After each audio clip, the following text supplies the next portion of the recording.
And we can begin in 5, 4, 3, 2, 1.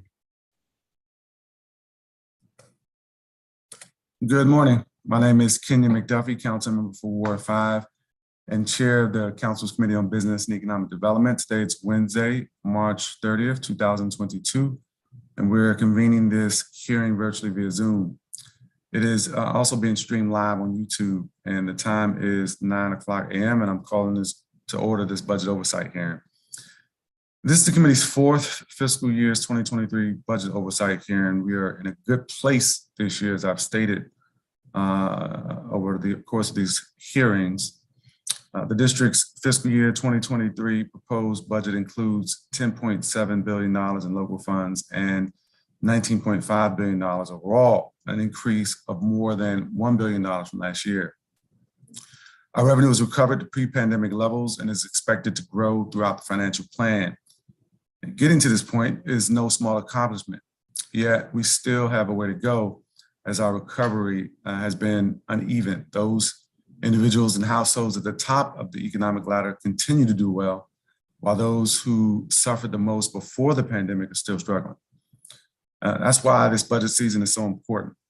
We have to ensure that our government's resources are used to remedy the inequities that exist across our city, and not simply place us collectively back to where we were before the pandemic, but at a much better place where the least among us find economic security amid our growing prosperity. We must cast a new vision for the programs and initiatives that support our lower income and elderly residents, our entrepreneurs and small businesses, our downtown corridors, and community serving establishments alike. Today, we're going to hear from government witnesses representing the district's deputy mayor for planning and economic development, as well as the Alcoholic Beverage Regulation Administration, about how those two agencies propose to use their budgets to provide meaningful programs, services, and assistance to serve the residents of the District of Columbia. As it's been the case, government witnesses will have 10 minutes for opening statements, and any of my colleagues will have 3 minutes to provide opening remarks.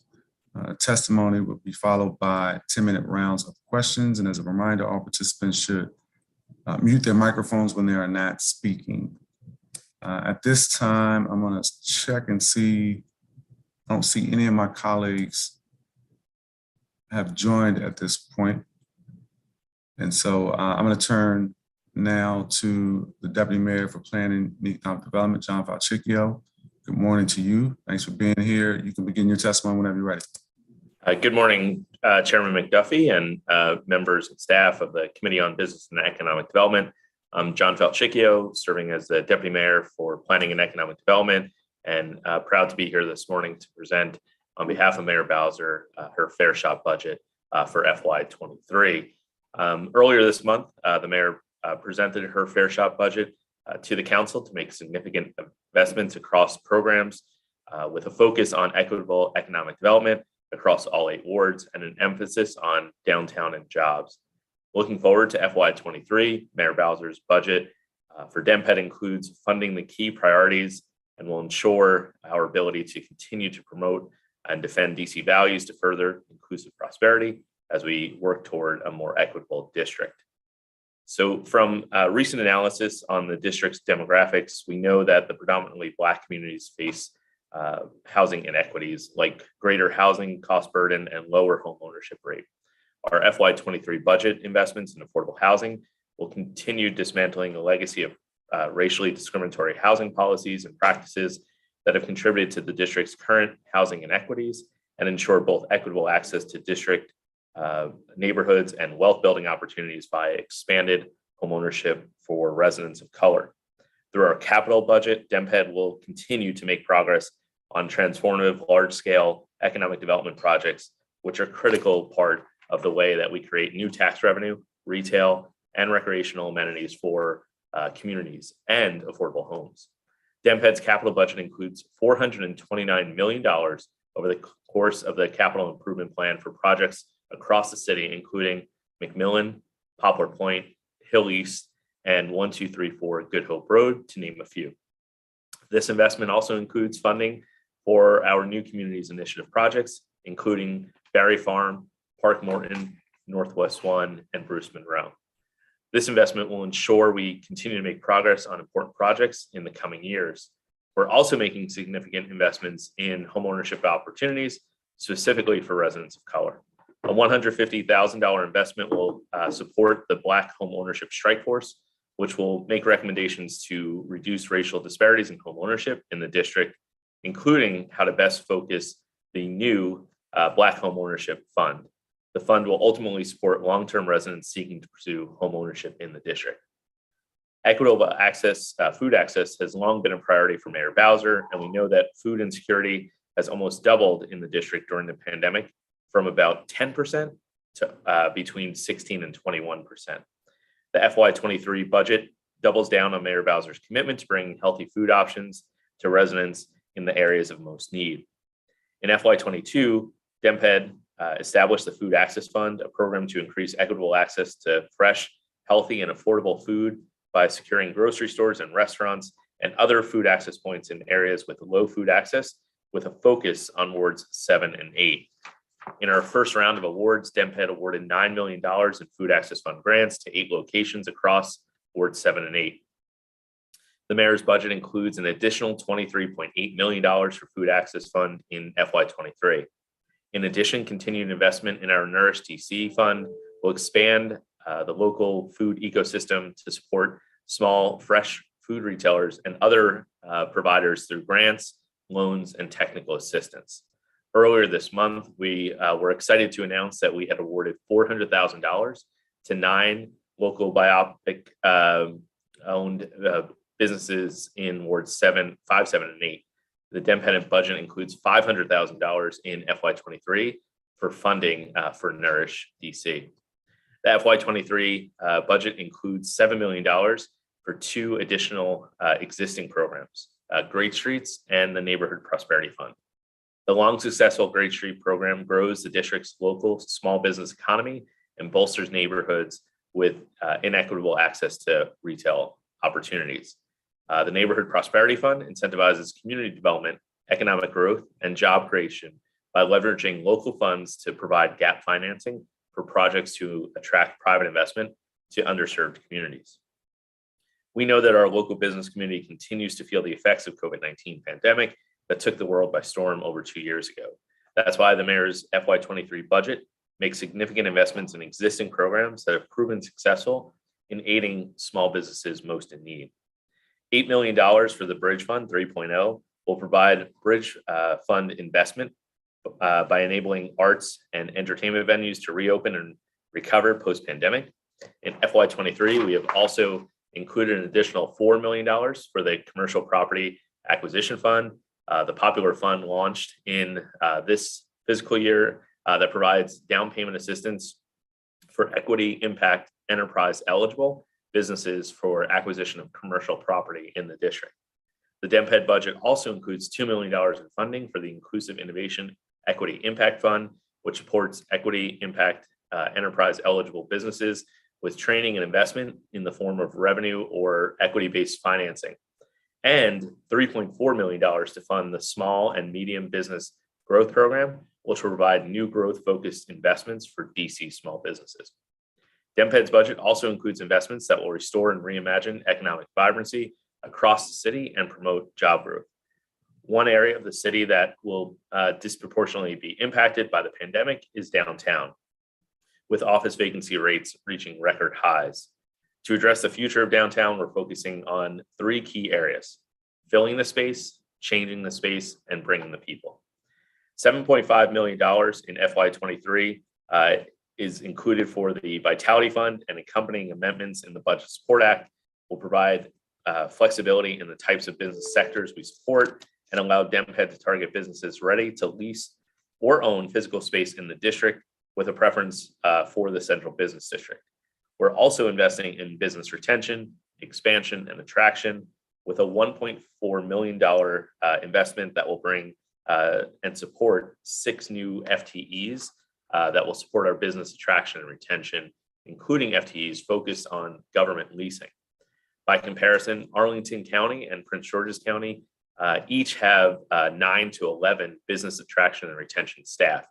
We're excited about the impact that this additional staff will have here in the district.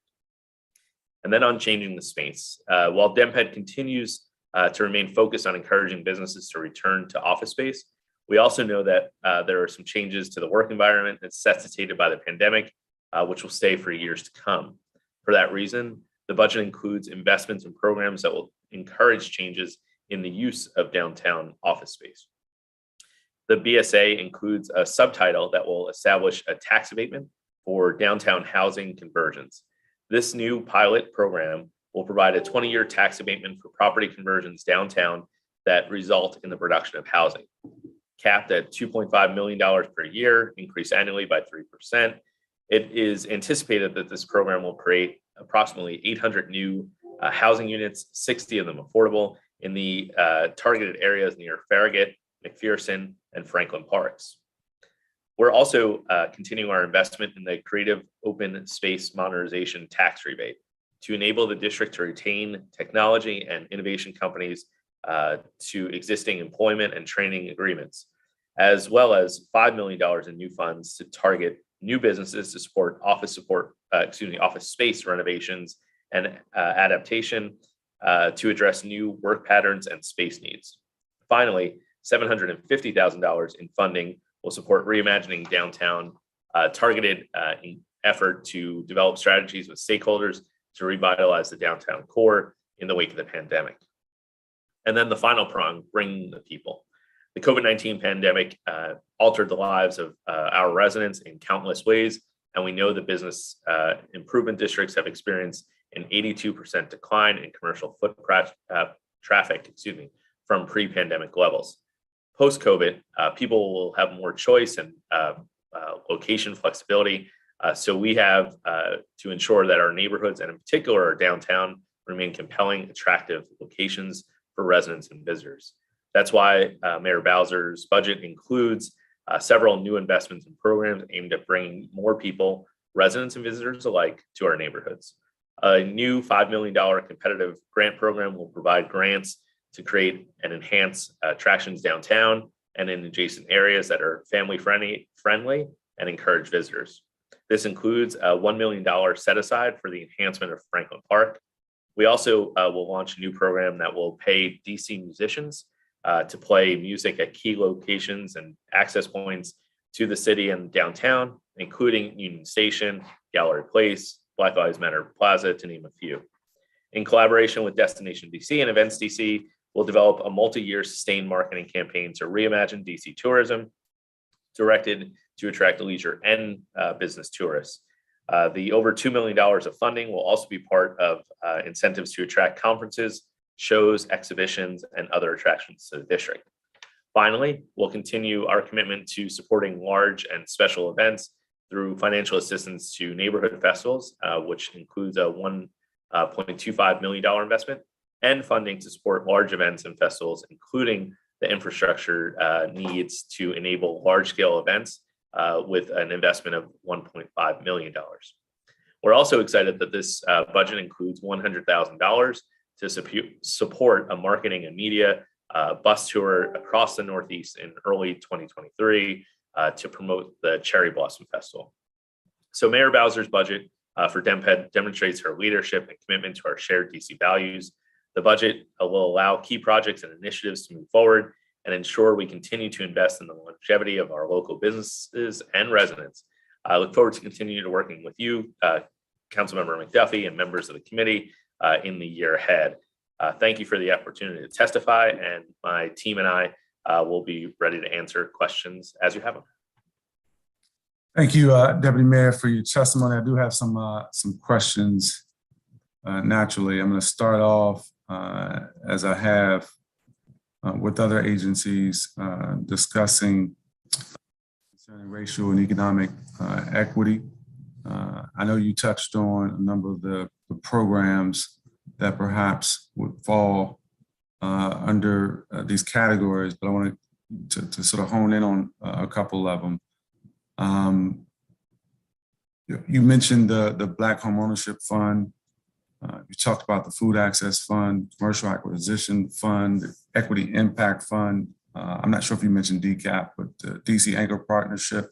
is something that I know you all have been supportive of, as has the council under this committee.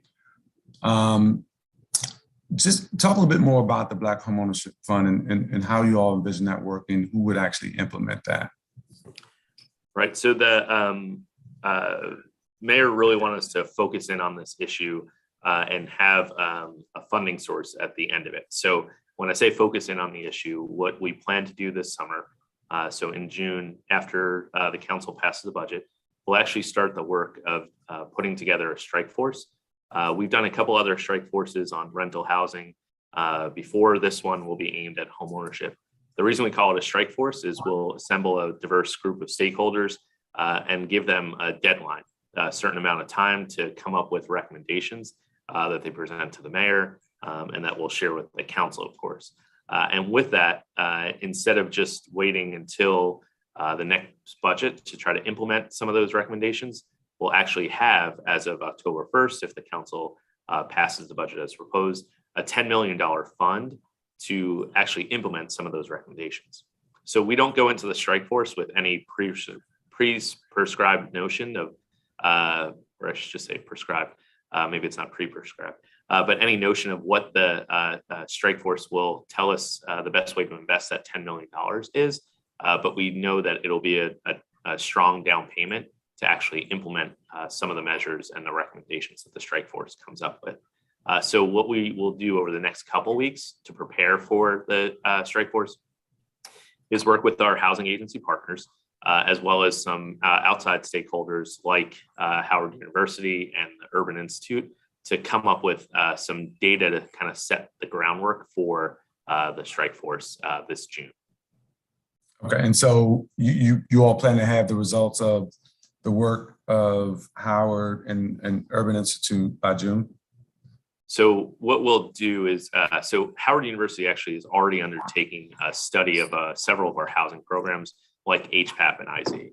That work actually isn't scheduled to be done until the end of the calendar year. Mm-hmm. So what we've done is engaged with the team that's working on that at Howard, as well as some folks at Urban Institute who previously had done some research and analysis of homeownership in DC. So what they're doing now is updating that data about homeownership in DC and to understand what the disparities look like given the changes in the housing market. Okay. Let's talk about the Food Access Fund, and we'll get to the FY23 funds, but I want to give you an opportunity to talk about this fiscal year 22 and FY21. I think there's approximately $23 million allocated in FY21, if I'm not mistaken. Talk about how you all spent that money and whether you have exhausted the funds that have been allocated in FY20. Yeah, I'm sorry. Go ahead. Sure. Yeah, sorry to jump in. So we see it as a $58 million fund. So what we've done is we've already awarded $9 million of that. We have another round that we're currently working out some grant agreements with awardees. So that's a second round. And then the great majority of the funding will actually be reserved for the property acquisition at Capital Gateway Marketplace, and then to finance the grocery store at that site. So the reason that I won't give you specific numbers today is it's still a matter of negotiation, both with the DC Housing Authority and with the grocery partner. And what we'll do is probably close out the acquisition with the DC Housing Authority, hopefully within the next month, and then actually be able to present to the council the agreement with the grocery partner for your consideration.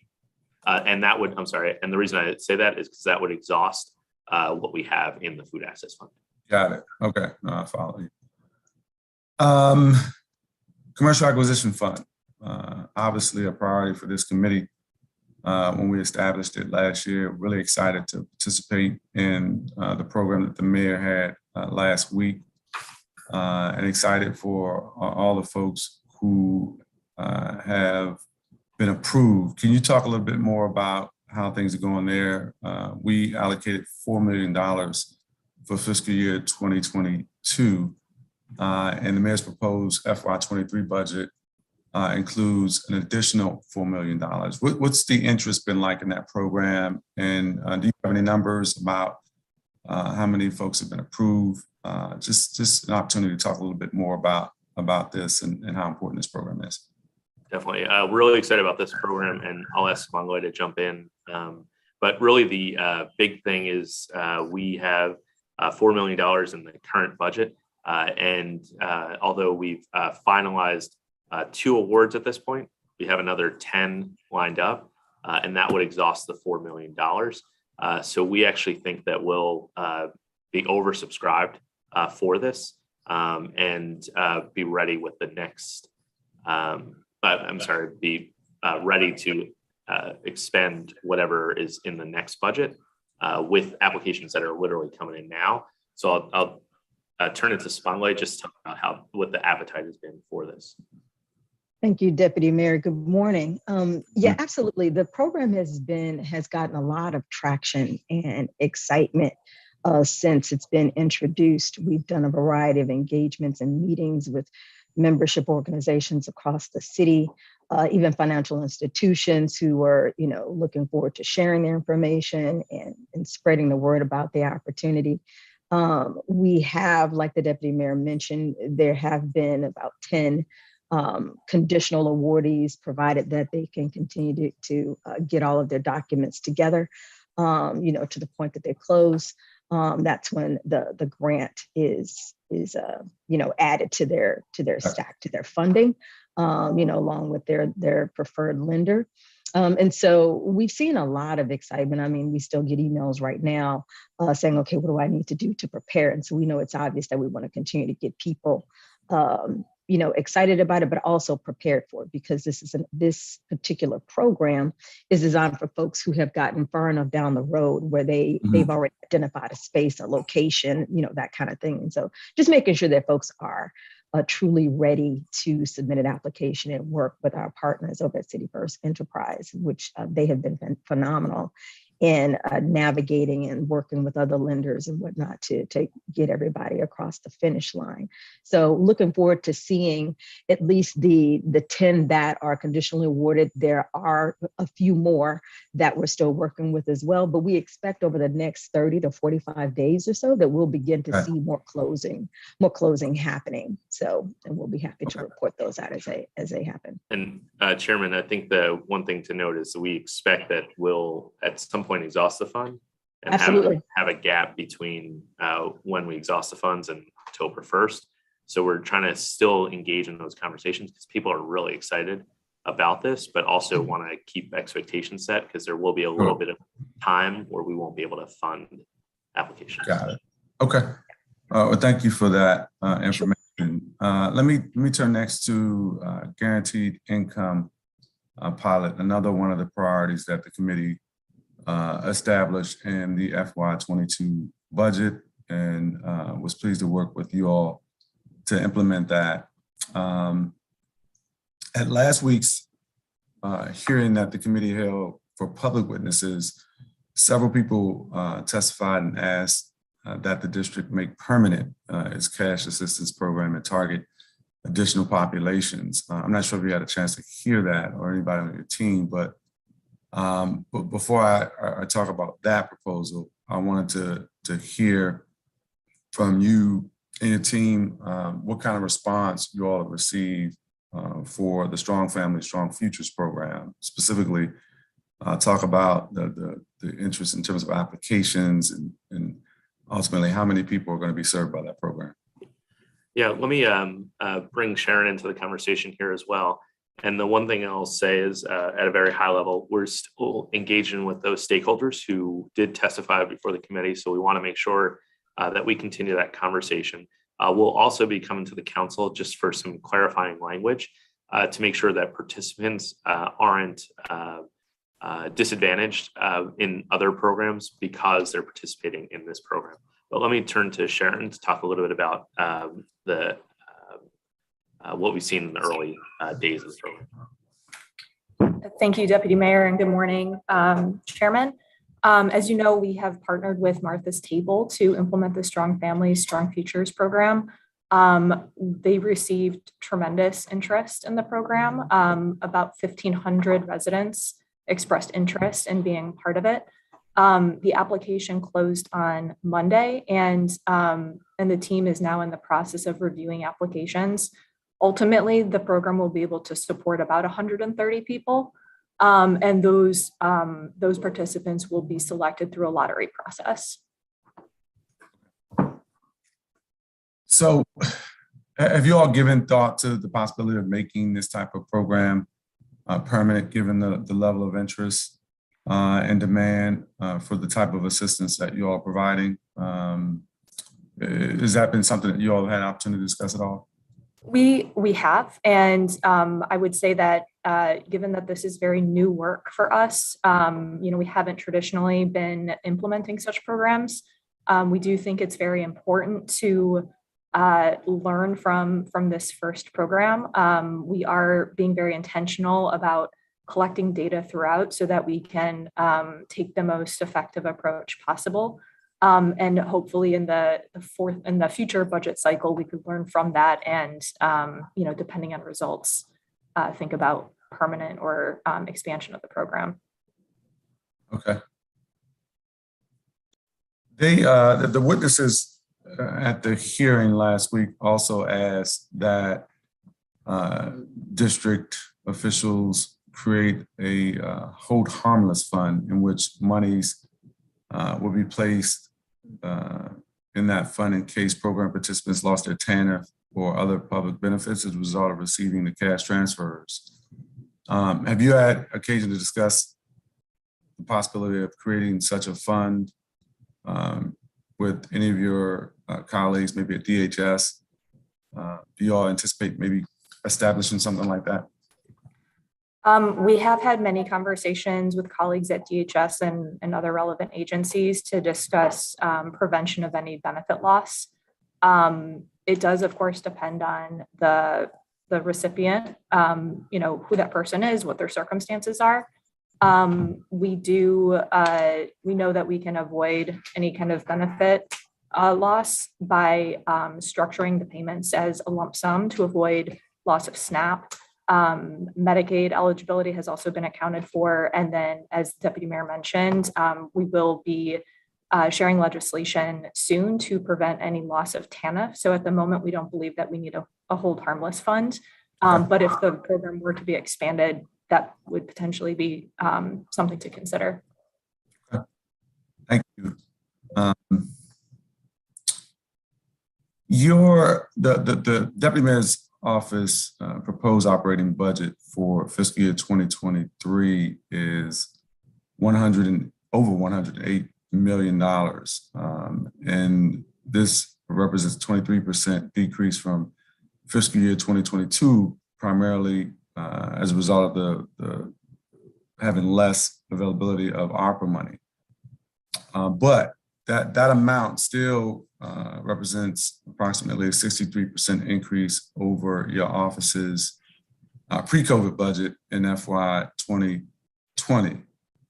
Talk about the need to have the budget be this size for FY2023. Obviously, you talked about a number of things that you all are trying to do still, given the impact of the pandemic, particularly on downtown. But I think it might be good for the public to hear how and why the agency has such a drastic increase in its budget for this year.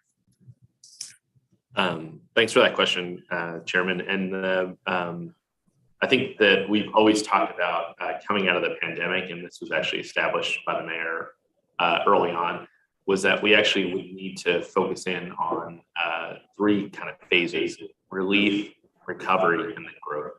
And relief being that immediate grant assistance to support our small businesses. Sorry, I'm getting a little bit of feedback. Yeah, I hear the feedback as well. Let me just continue and see if we can. I think we at the same setting. So let me just continue. Oh wait, hold on a second. All right. Okay. Sorry about that, Chairman. Let me just start over and say that we always kind of envisioned our comeback in kind of three stages, and they're not necessarily distinct, but relief, recovery, and growth. And so in this budget, you see items kind of in each of those areas. So in relief, think of what we did with the bridge fund over the last 2 years. And then in this budget, we propose continuing the bridge fund for our arts and entertainment venues because they were the most deeply impacted and they were the last to reopen. And I think they're part of our comeback in terms of how we bring more visitors to the district. So that's really important as we think about relief. And then recovery is how we get back to before the pandemic. We were about 800,000 jobs in the District of Columbia. We lost nearly 80,000 jobs. So how we recover and get back so that we have those opportunities for our residents. And so there are several different initiatives that we have in terms of recovery and then ultimately growth.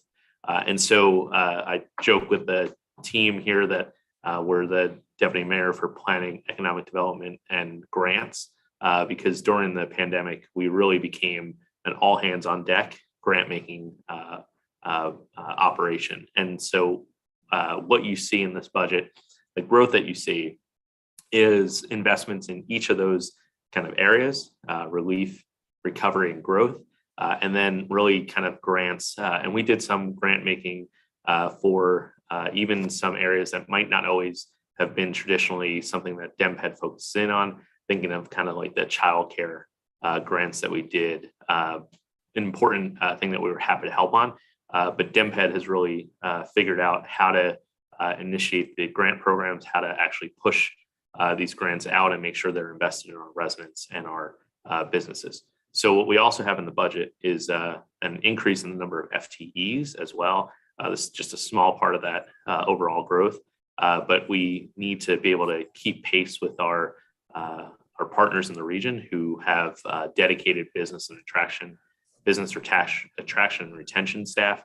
And so this budget, where one of the increases that I'm excited about and hope the council will continue to support is that increase in FTEs to do that important work. Let's actually stay on that point for a moment. How many FTEs do you currently have within the office? Right now we have 91. Okay, so for FY22 you have 91? Correct. Okay, how many are you all, how many FTEs is in the proposed FY23 budget for your agency? So we would be adding those 8. There's one for housing in downtown.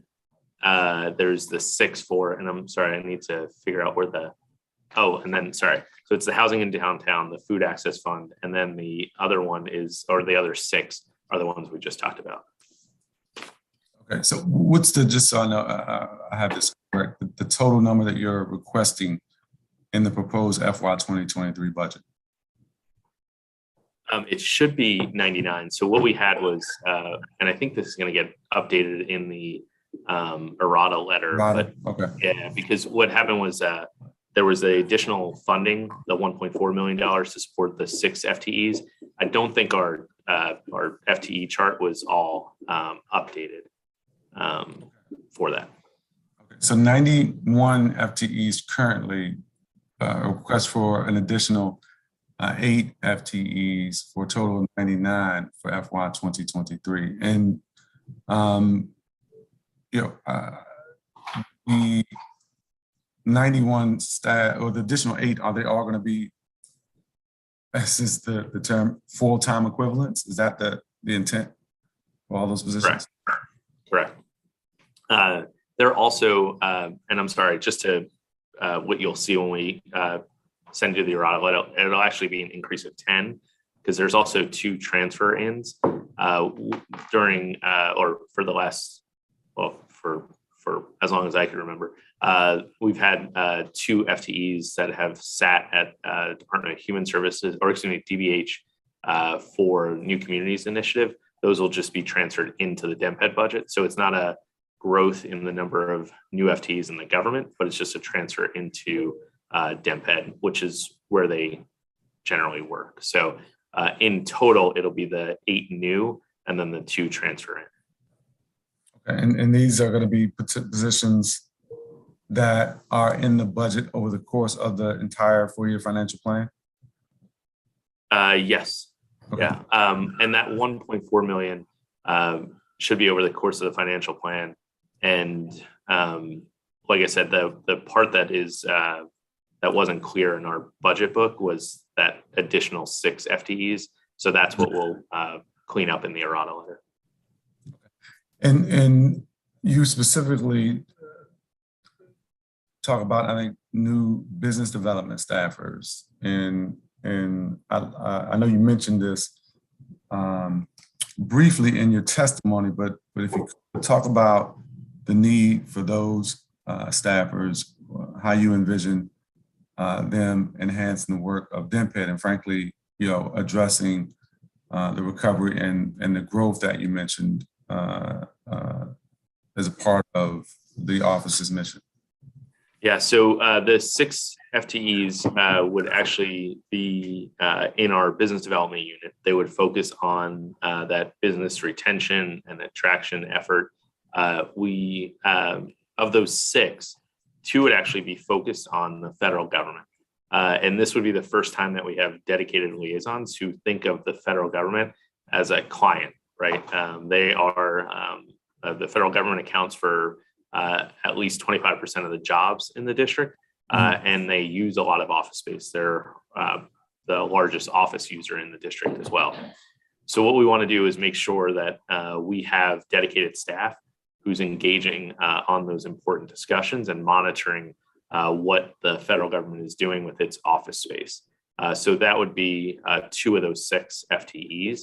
And those FTEs, I mean, as we think about kind of return to office, those FTEs right now would be engaged on making sure that we're in touch with all the agencies as they think about their return to office. There's also more opportunity for federal land transfers. And so they would also monitor that activity as well. And so then we would have the other 4 FTEs would be for the would be for the other private sector businesses in the district, or that we're trying to attract to the district. And in terms of the vacancies, how many vacancies do you have currently? Yeah, so let me just make sure we have the, right now there are 11, but effectively it's 8. 2 are slated to start, have their start dates in hand. 1 is the deputy mayor position, which is filled, but not on the, well, is on another budget, I'll say it that way. And then 1 offer that's out. So those are where we stand with the vacancies. Okay, and how much in vacancy savings do you all have? Let me make sure I get you the right number, if we could submit that after the hearing. Okay, and then also, did you all have any surplus in FY 2021 and or FY 2020? Yeah, let me look to Curtis, who I think is coming off mute here. Yeah, we had surplus in both years. Just getting to the numbers. So in FY21, we had 365,000 in surplus. In FY20, we had 326,000. Got it. Thank you for that. And I think this year we estimate we'll be on track with those vacancy savings for about $300,000 again. Okay.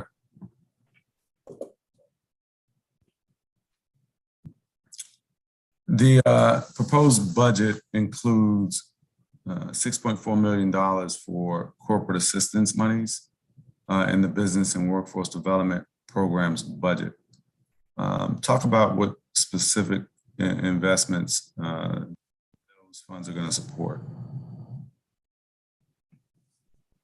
I'm sorry, I had you actually lowered. Do you mind repeating that, Chairman? Yeah, it shows in the budget for the agency $6.4 million for corporate assistance in the business and workforce development programs budget. I want you to talk about how that's going to be used. So this is for our COSM program. And right now we have about $1.4 million of funding for current grantees. And then we would have an additional $5 million to expand this program and offer it to new grantees. So that $1.4 million supports 3 companies currently. And so we'd hopefully have a proportional increase based on the $5 million of new funding. Okay. I want to revisit something that we discussed during the performance oversight hearing concerning the agency's CBE, SBE spend goals. You'll recall that discussion, I'm sure. So what was the fiscal year 2021 SBE spend goal for the agency? And where have you all determined where you ended up in terms of achieving that goal? Yes, so we had an original goal of $24 million. That's not our final goal, but we are confident that we'll be able to achieve our goal for this spending. What is that, 22 or 21? That's in 21. Okay, so you say you're confident you'll be able to achieve your goal for the spending, but the fiscal year is already ended. So is it just a matter of you all trying to calculate what the actual spend was at this point, or? Yeah, let me actually ask Sharon to walk us through this. Okay.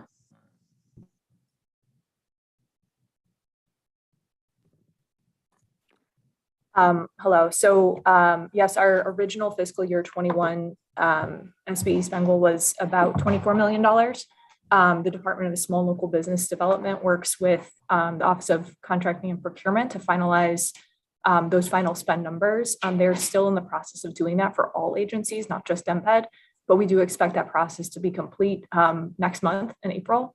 And I would expect that the goal to be adjusted downward to account for federal monies that are not subject to the SBE spend. And we are fully confident that we'll achieve the goal. Okay. Yeah, no, some of the other agencies have indicated as well that they are waiting for the final numbers. And so I would love for you all to circle back with the committee once that determination has been made. You said in April, Ms. Carney? That's what I've been told. Okay.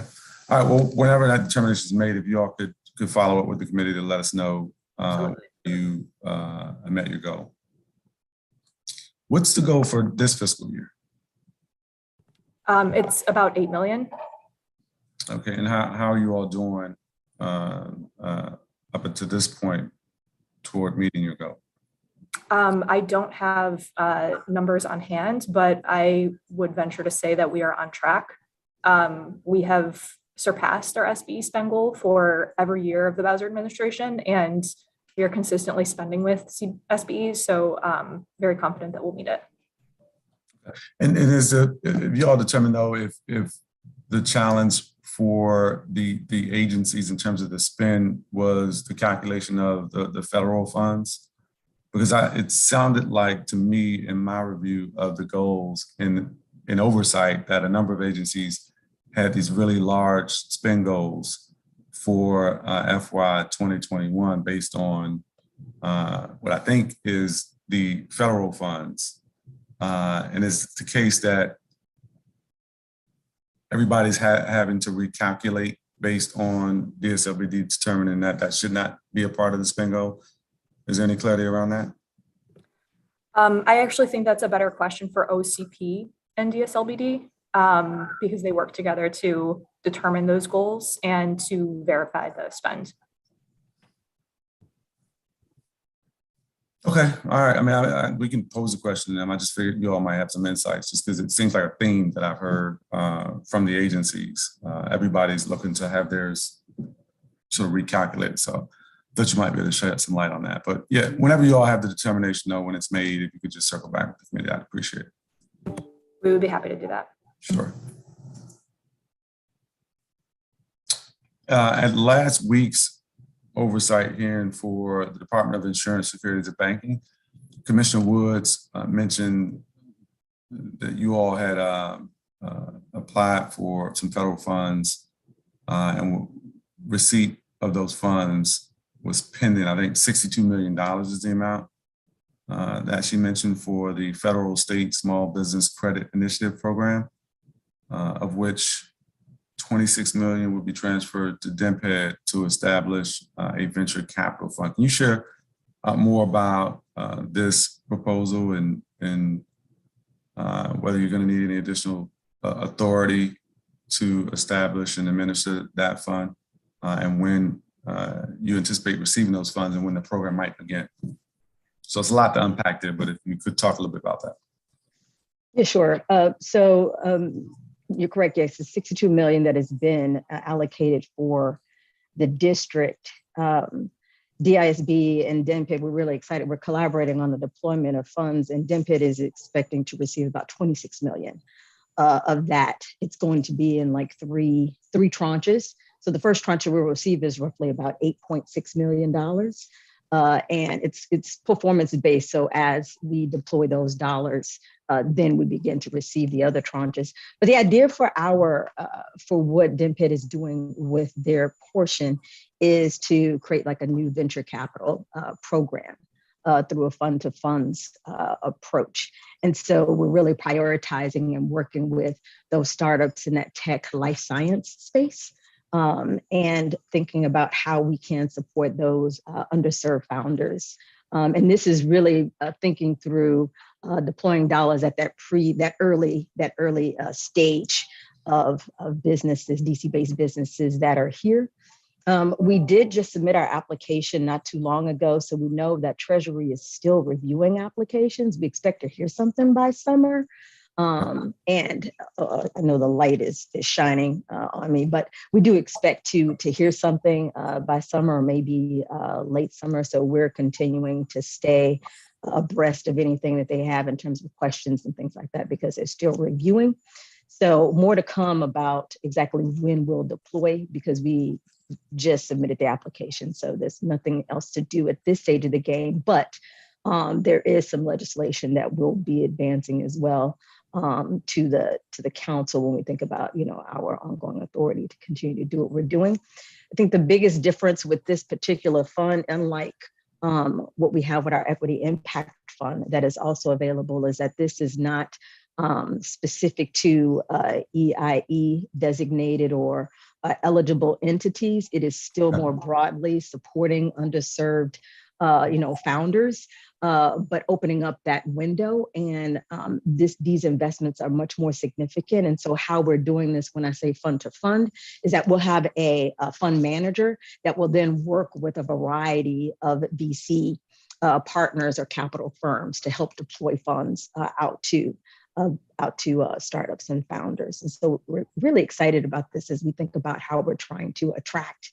and retain tech companies and startups. And so why not start with our DC founders here first and really think about how we keep them here, And so that's what we're really excited about with this particular project. But there'll be more to unpack once we get more guidance and direction from Treasury, as they're still reviewing the application right now. So there's not a whole lot of detail that we could really, unpack right now as they're still under review. I hope that helps a little bit.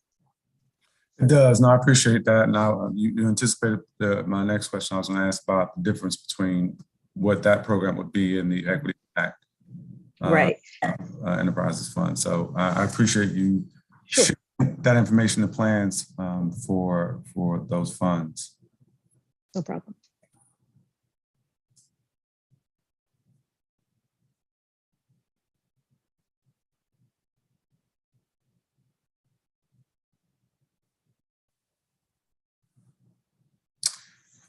You referenced the bridge funds in your testimony, Deputy Mayor, and I know like last year, your office is proposing, I believe, $8 million for the bridge fund for FY 2023.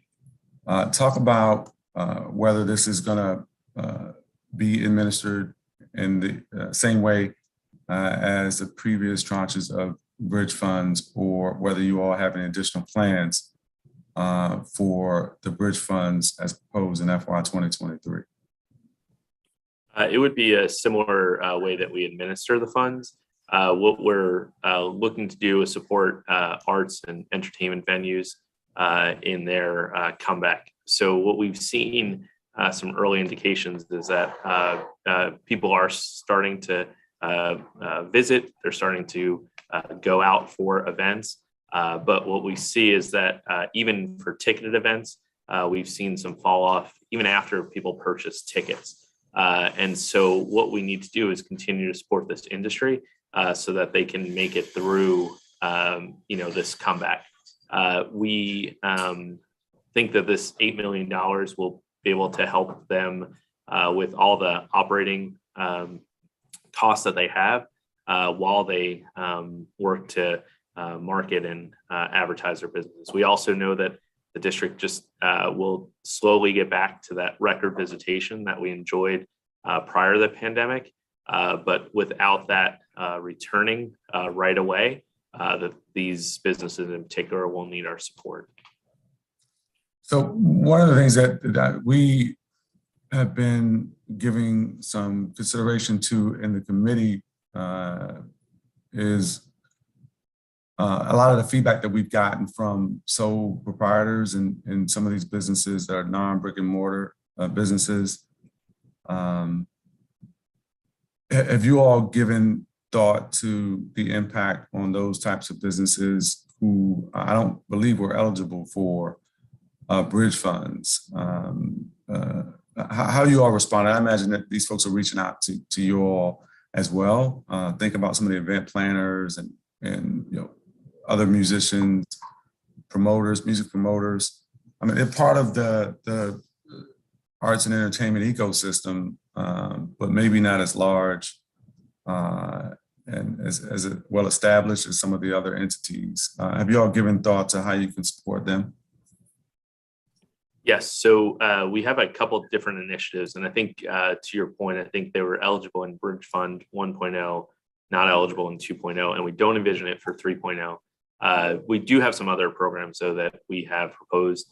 There's $750,000 to actually engage the very individuals that you're talking about for activations around the central business district and around other areas where there are visitors to enliven those areas. We also have, with our partners at the Office of Cable, Television, Film, Music, and Entertainment, the Encore program, which is set to do activations around the district as well. And then finally, actually, the program at Events DC was also expanded for those who work in the cash economy. And so there's an opportunity there as well to support individuals in that business. So we have a couple of different programs and opportunities for those sole proprietors. So that's the way we've addressed it in the budget. Okay, and the funds that are available for the sole proprietors and other artists and entertainers, they will be eligible for those different buckets that you mentioned. Would the folks who meet the criteria for the bridge fund also be able to compete for the other funds available to those sole proprietors? In other words, will they have an opportunity to avail themselves of bridge funds as well as compete against these sole proprietors for those other funds?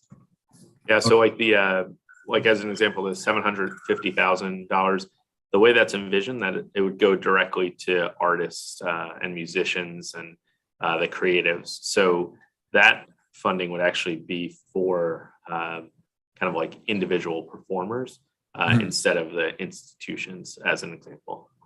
Okay. Yeah, I just want to make sure that they, they don't have to, the sole proprietors who also need support don't have to compete against some of these more well-established businesses that are going to be able to avail themselves of a much larger pool of funding. So, all right. And we would definitely work with Director Gates to, I definitely see where you're going with that, and work with Director Gates to ensure that there is like direct access in some of that funding. Great. No, she did a tremendous job of working with the folks in the go-go economy to administer the funds that were in her budget. And so I appreciate her team and the way that they've executed that. The small and medium business growth program, talk about where you all are with dispersing funds for that program. And Sorry, I didn't want to get out ahead of you, Deputy Mayor.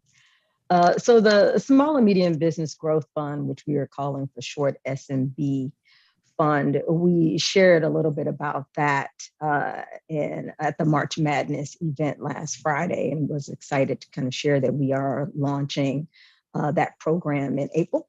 And that'll be on the 22nd. That's a Friday. And so what's neat about this one is, again, similar to what we had put and had noted, previous months before, is that this is not specific to a geographic boundary. It is available to small businesses, whether you are in professional services or, a retailer, any kind of commercial business industry. And it's an opportunity for businesses if they have like large equipment purchases that are necessary, or they need to upscale their, advance their tech for whatever reason, or any kind of tech enhancements to help them scale their business. There's an opportunity to take advantage of this fund. So this is the fund that has a larger universe of businesses that are eligible for this one. And so this ranges anywhere from 25,000 to 100,000 right now. And I think what is unique to two things is that it's not based on geography. It is based on, needs and growing companies, obviously. But then also it opens up a window for some of those professional service type businesses as well that are looking to do some tech advancements, upgrades that will help them scale up. And so we're looking forward to rolling that out later on in April.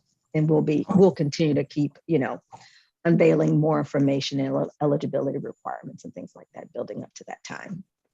Okay, and how much is in the FY22 budget for the program, and what are you all proposing in terms of funding that program for the FY23 budget? This one is 5.4 million for fiscal year 22, and correct me if I'm wrong, for 23, it's 3.4 million. Okay.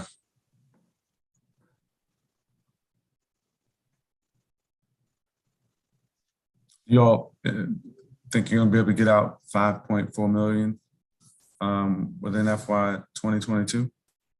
I'm pretty confident that we will. There's been a lot of excitement and around it, and folks are looking forward to this opportunity as well. So excited that we'll be able to do this investment, because I think it's going to, I don't want to say close the gap, but kind of plug in another area that we really want to prioritize and focus on. So excited that we'll be making this available for a larger universe of businesses, particularly those in that professional service industry or things like that. So excited about that.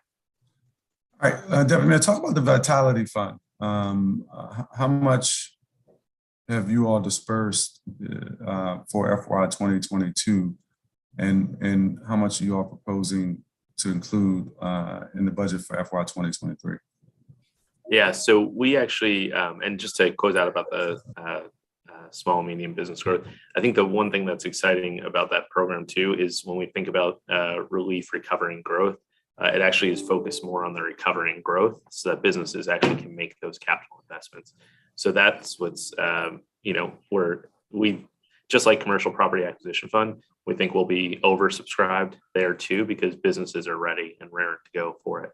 So in terms of the Vitality Fund, we actually have engaged with a couple different stakeholders, site selectors. We've engaged with them. We've engaged with property owners.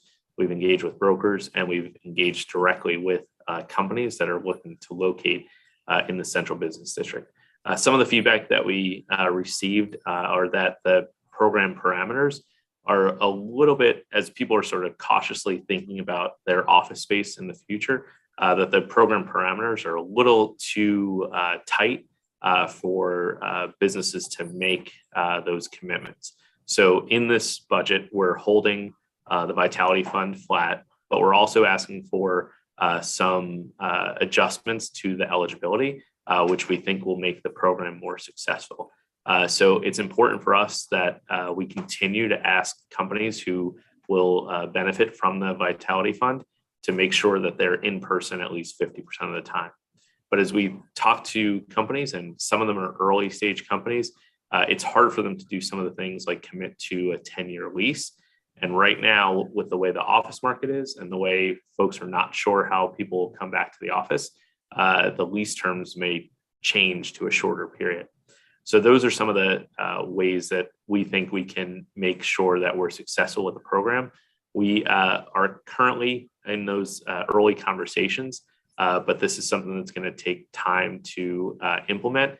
But we're confident that we'll be able to utilize all the funds, and with the adjustments, we'll be able to really ink our first deals out of the Vitality Fund.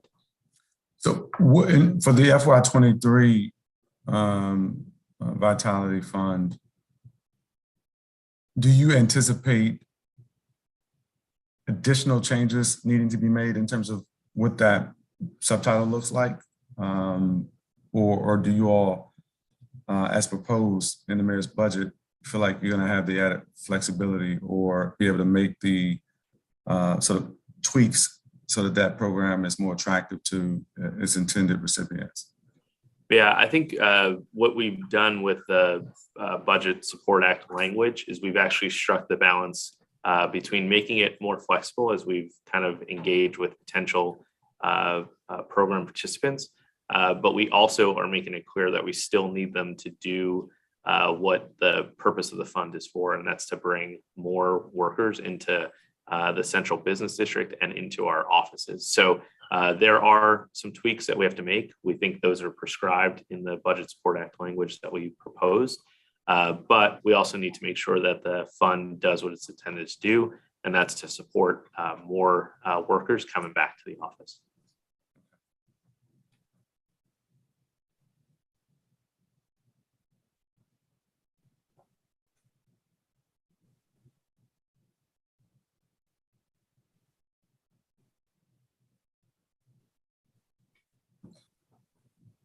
The special events, there's a fund that you all had to propose to cover special events fees for local festivals. The FY22 budget allocates $3 million for this purpose, and the FY23 proposed budget includes $1.5 million. We had asked you all to follow up just with a list of the groups that have received the funding. And I'd love for you to talk more about how you all are considering what types of activities and festivals to support. And are you seeing interest from a geographically diverse request for festivals? Is it going to support festivals in all parts of the city?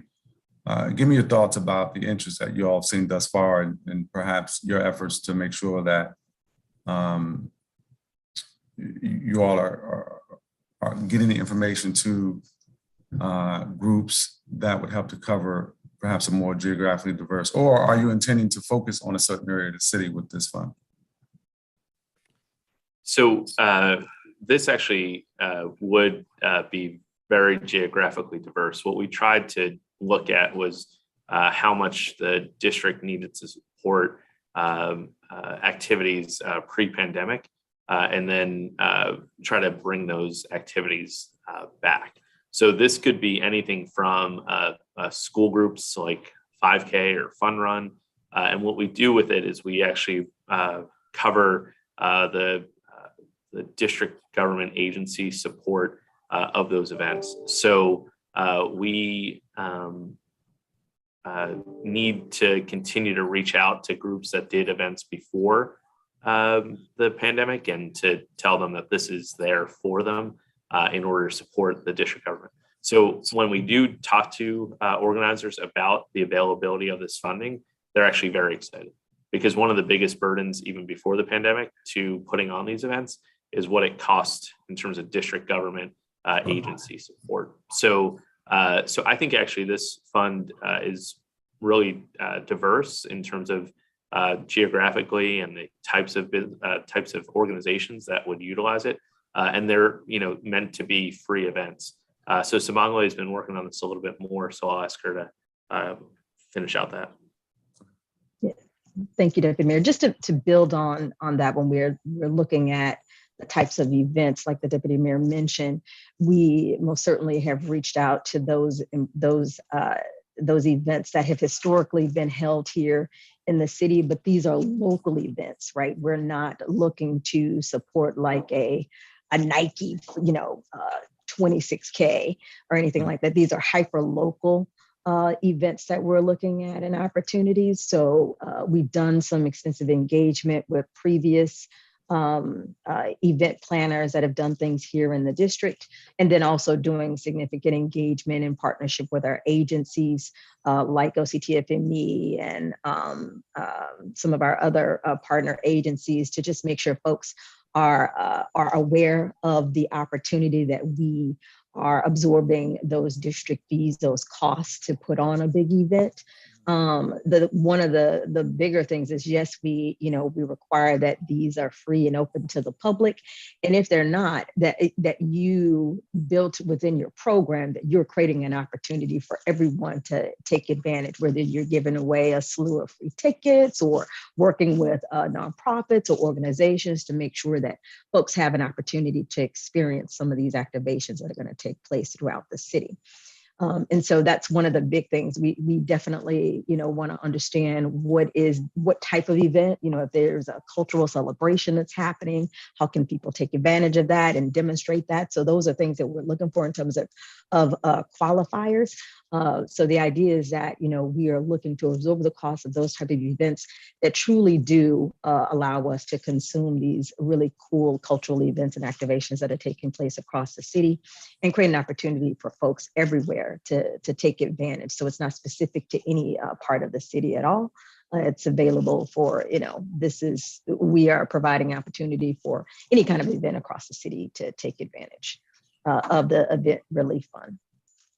Got it. What about the status of the Vibrant Places Fund that was funded in the current fiscal year's budget to support 3 business improvement districts in the city? How's that going? Has the funding been dispersed for that? Oh, I'm sorry, you're talking about the bid, Southwest Bid, Anacostia, and Golden Triangle. Yes.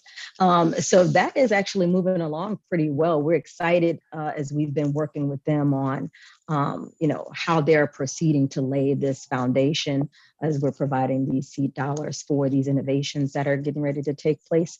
And so they're in the throes of getting their grant agreements executed. They've already gotten a lion's share of their work and scopes completed. So we're looking forward to there's some pending announcements that we're working on right now to kind of share where they are and what folks should be expecting. What about I think it was $800,000 that was allocated in FY22 to support business corridors in the city that don't qualify for Great Streets grants, but still suffer tremendously as a result of the COVID pandemic. Is that program moving along? Have you dispersed funds there? Just for clarification, Chairman, are you talking about the $800,000 that is a part of the Ward 2? Yes. Great Streets. Okay, so that's part of the Great Streets program. So currently we're under review. Well, I don't mean to interrupt, but I thought the idea was it was not necessarily part of Great Streets, and it wasn't. So that $800,000 was Ward 2? Yeah, it was Ward 2 specific, Right. They're under review along with that, with the Great Streets programming. So Okay. we're reviewing right now, and we expect that we'll have some notifications going out in the next week or two. Oh, okay. Okay. All right. Yeah. And you saw of interest in that program and those funds? Absolutely. Absolutely. There was definitely interest. So, you know, just still going under review to complete that so we can begin to do notifications. Okay. Mm-hmm. Have you all determined what the maximum grant amount is going to be for that? For $50,000. Mm-hmm. Got it.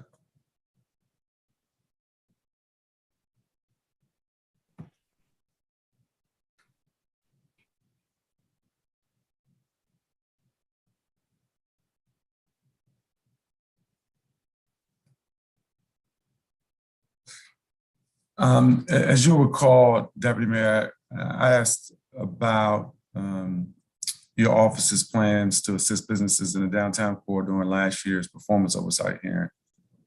And your team, I believe it released an RFI to obtain suggestions from the business about what a downtown office of residential conversion program might look like. Understanding that RFI did close a couple of weeks ago. Can you share with the committee what type of feedback your office has received about that? Yes, so for the RFI, and some work that we did with both the Golden Triangle and the downtown DC bid, as well as some other stakeholders in the real estate community, we identified about 2 to 4 million square feet of office or commercial space that could be converted in the central business district. And that is a lot of space, but when you think about there being over 100 million square feet of office space, the conversion accounts for just a small percentage. However, we think it's still worthwhile to go forward because what we see is that neighborhoods that sort of fared better in the pandemic have had better balance of residential and commercial. Downtown DC is about 92% commercial and only about 8% residential. And so with the RFI, like I said, we identified about 2 to 4 million square feet of potential conversion. And so what we put forth in this budget is a program to incent those conversions in the central business district. We actually honed in on a specific focus area, which is kind of the northern part of the central business district, to where there are older buildings, where we saw some of the kind of energy around conversion. And so we put forth this tax abatement in order to try to get those parties from interest into actual planning. And so this would allow us to create more residential opportunities and capture those some affordable at an IZ level. Okay, and that's a $2.5 million tax abatement? Correct. The program is a $2.5 million tax abatement with 3% growth each year. And you have some a couple of the proposals, I think, for downtown. Let's talk about the $5 million DC Family Fund Destinations project. Yeah, so this is part of our desire to bring more visitors back to DC. So this is $5 million to help support sort of those brick and mortar operators that have been part of downtown, but are still disadvantaged because we haven't had the visitation that we had pre-pandemic. And so what we want to do is make sure that they have the ability to offer something new. Part of the $5 million is also $1 million for Franklin Park to make sure that adequate programming can happen there. So Franklin Park obviously was a major investment by the district government. And so we want to make sure that there's funding for activations at Franklin Park. And so of that $5 million, $1 million would be reserved for activations at Franklin Park. Okay, and then there's a $2 million Reimagine DC project as well as a $750,000 reimagined downtown engagement project. Can you discuss both of those? Yeah, so these are our economic strategy. So we have to update our economic strategy. It was last done pre-pandemic. I think the period was 2016 to 2021. So that's kind of our 5-year plan.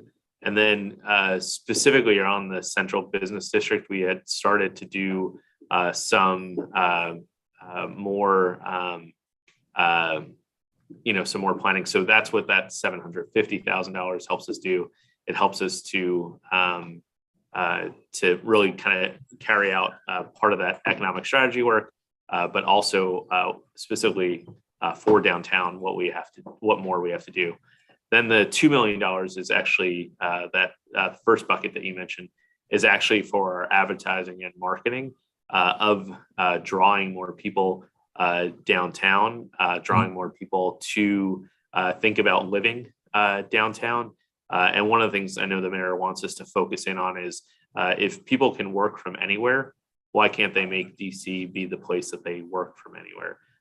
So that's part of our marketing and advertising campaign that we'll do with that $2 million.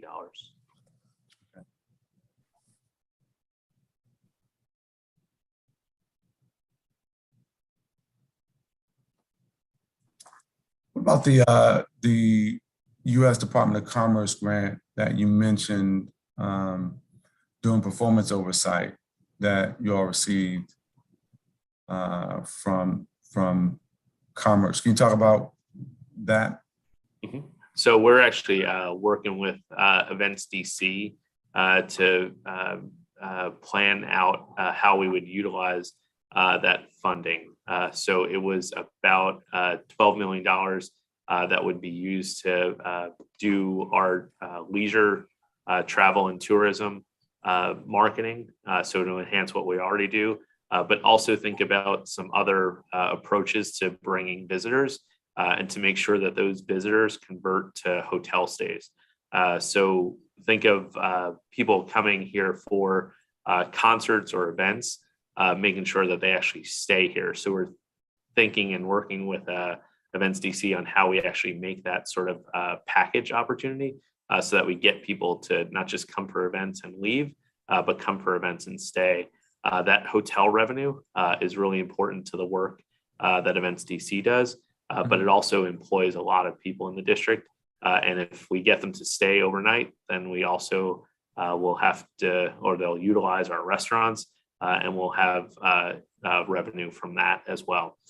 So it's something that we're interested in. It's specifically designed to support our travel and leisure economy. And so we're working with Events DC to figure out how we could utilize that. And also the final sort of peg of that would be an event attraction as well. So how do we bring in some of those large events that fill up hotel rooms as well?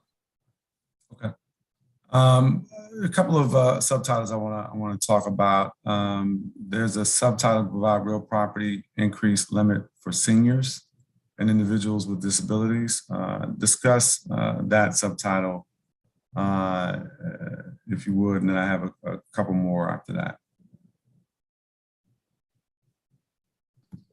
Yeah, this is meant to reduce the growth of property tax assessments and property tax bills for our longtime residents. So the mayor reduced it, and I won't remember which year she reduced it, but she reduced it from 10% down to 5% some years ago. And then now what is being proposed is to decrease it again to 2%. So that each year that property tax assessments and thus bills wouldn't be able to rise any more than 2% a year. I think this is about a $9 million cost. And is it $9 million over the course of the financial plan, or? I believe it's $9 million over the plan, but let me verify that. Okay, and is it across the board for seniors a long time, or is it means tested? Yeah, I believe it's income tested. Let me make sure I get the right income level, though.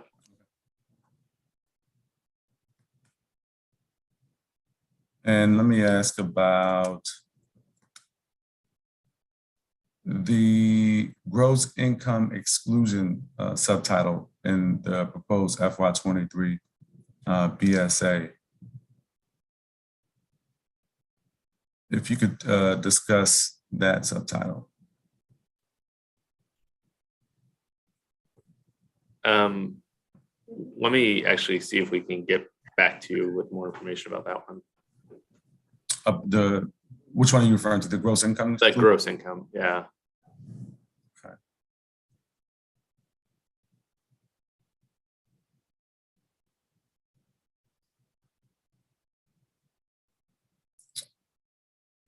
The Tax Revision Commission, if you could talk about where things are with that. There was funds included in the FY22 budget for the commission. If you could just discuss where things are.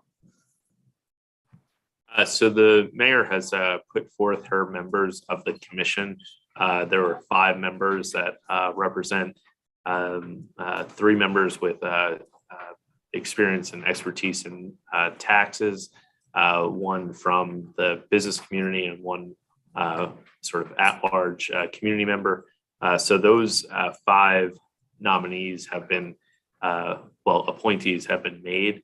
And so I think the council will follow up with its appointees, and then the commission itself will be staffed out of the CFO's office with support from DMPED and other executive agencies.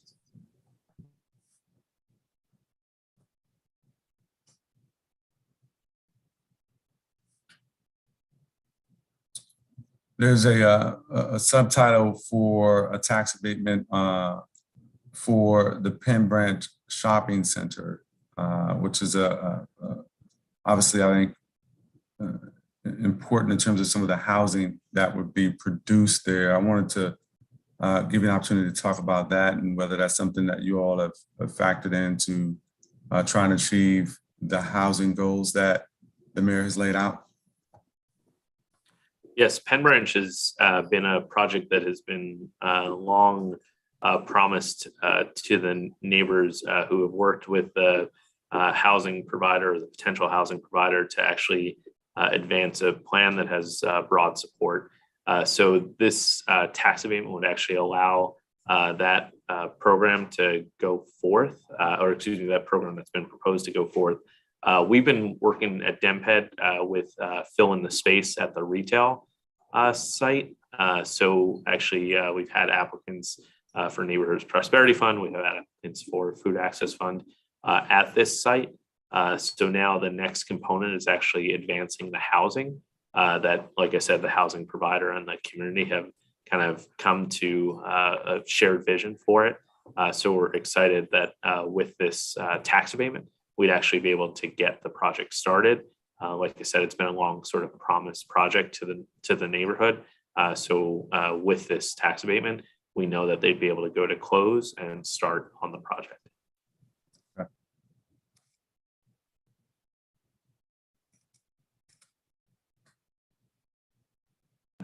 I'm sorry, on the gross income, this was actually to make sure that grants to our destinations are considered tax exempt.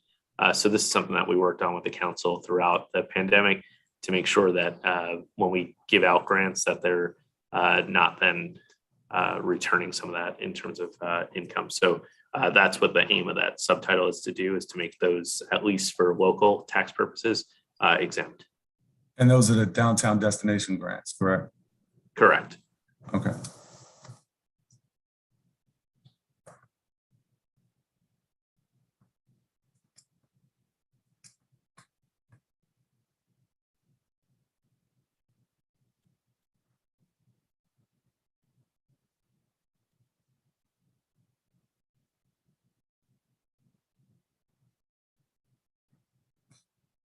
You got a proposed FY23 capital budget of $126 million, which is a slight decrease over the FY22.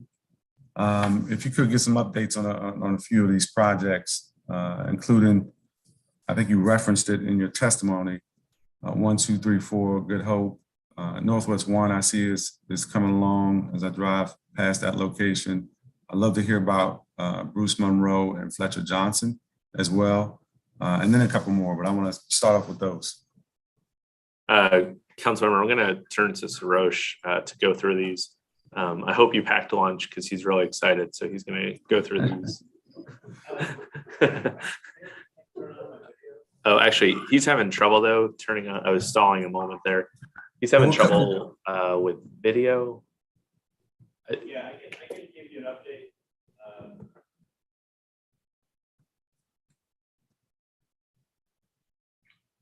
No. One moment, Chairman, we're just trying to get him connected.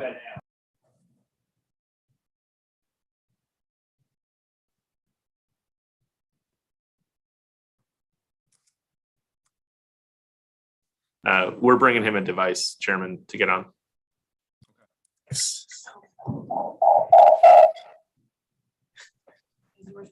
Yeah. Okay. Screens up. Okay. All right. We are good to go. I assure you he's better at real estate development than he is at technology, Chairman. This is not entirely fair. Hope so.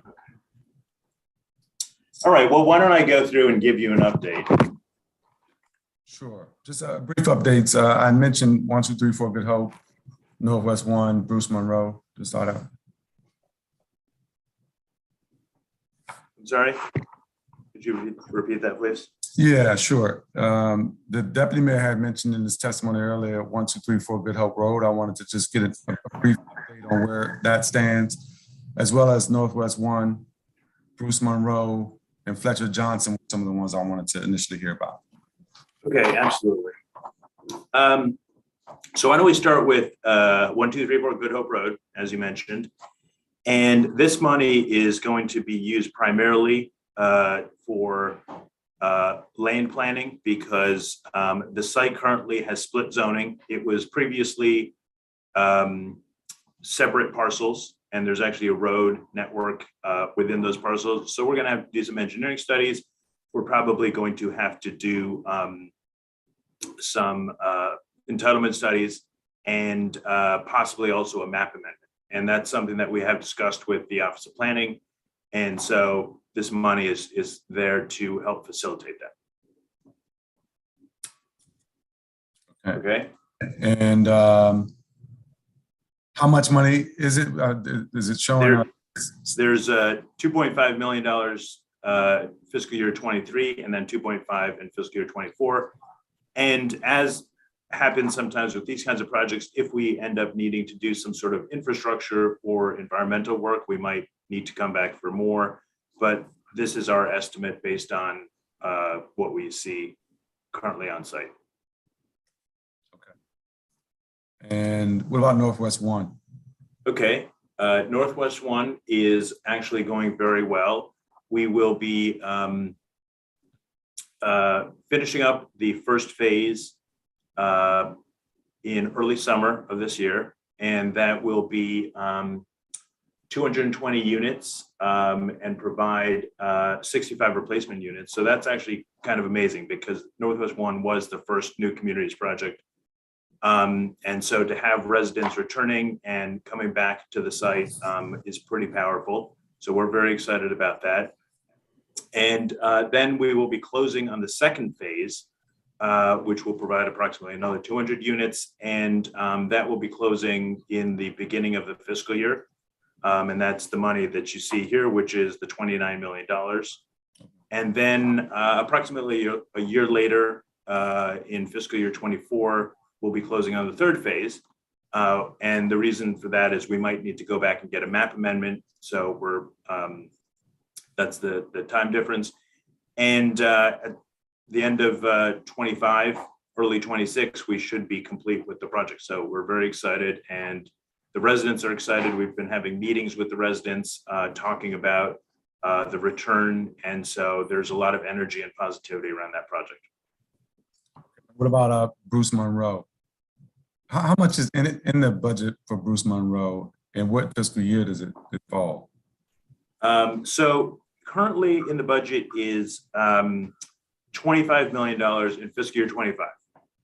And as you're aware, Bruce Monroe was in they appealed the zoning. It went back to the zoning commission. We had to redo the zoning, so we redid the zoning. And currently, the critical path is getting the final zoning orders published in the register. So basically getting the written order, and that takes a little bit of time. And so once that occurs, then the development team will be able to basically pick back up and start back on their design and their permitting and all of those elements. And so that's why we put it in 2025. You know, if something occurs earlier, you know, we can contemplate moving a little bit earlier. We have been trying to get the developers back on track, but there's so much uncertainty because of the zoning issue. And then, you know, I don't even want to say it, but, you know, there could be another appeal. And so things like that. So we just, this is our best guess for when we think the project will start. And what about Fletcher Johnson? How much is in that? So yeah, so Fletcher Johnson. So currently, what's in there is 1.25 in fiscal year 23 and 24, and that's similar to 12334 Good Hope Road, which is that money is going to be used for different kinds of studies.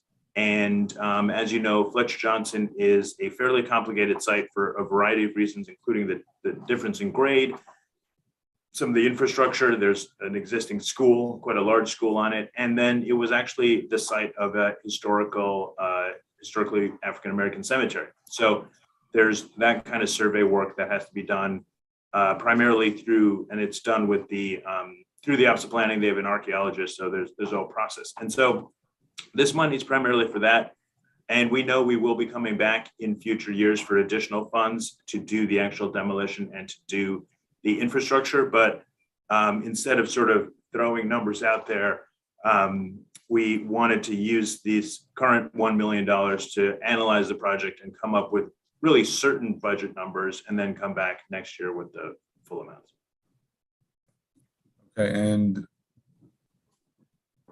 what about the Wharf Fish Market Piers? It seems Right. like, yeah, Right. how much is in that?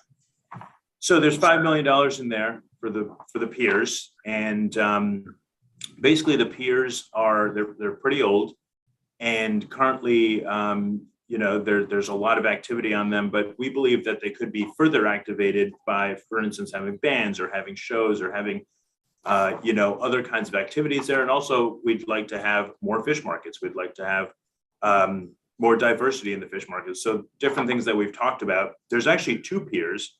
And one of them is quite underused. And so the purpose of this money is to basically go in and they basically send divers in, and they look at, you know, the state of the piers, and then they decide whether and how to renovate them. I mean, so basically what they're going to have to do is probably, you know, shore up the pier system underwater, and that way, you know, they'd be able to carry heavier load for the public. Okay. And there's funds for Poplar Point. How much is in there? What fiscal year is that for? And what's the plan for those? Yes, correct. So that's $1 million in 23 and 24. And again, that's very similar to Fletcher Johnson and 1234 Good Hope Road, which is, you know, these are complex sites, and the majority of the money actually at Poplar Point we've already identified for bringing on like an owner rep type of entity, a large engineering firm, and you know, finalizing the layout of different elements of the site, As you know, Poplar Point, there is a requirement for 70% of the land to be parkland or 70 acres of land. And so laying that out and understanding with the wetlands and with the other environmental elements, how do we actually create parcels? It's not as easy as going, downtown and putting down a street grid. So we're going to have to sort of figure out those elements, and then in that parcelization exercise, we will then be able to determine sort of how and when we can start the disposition process. Okay. And I'm wrapping up.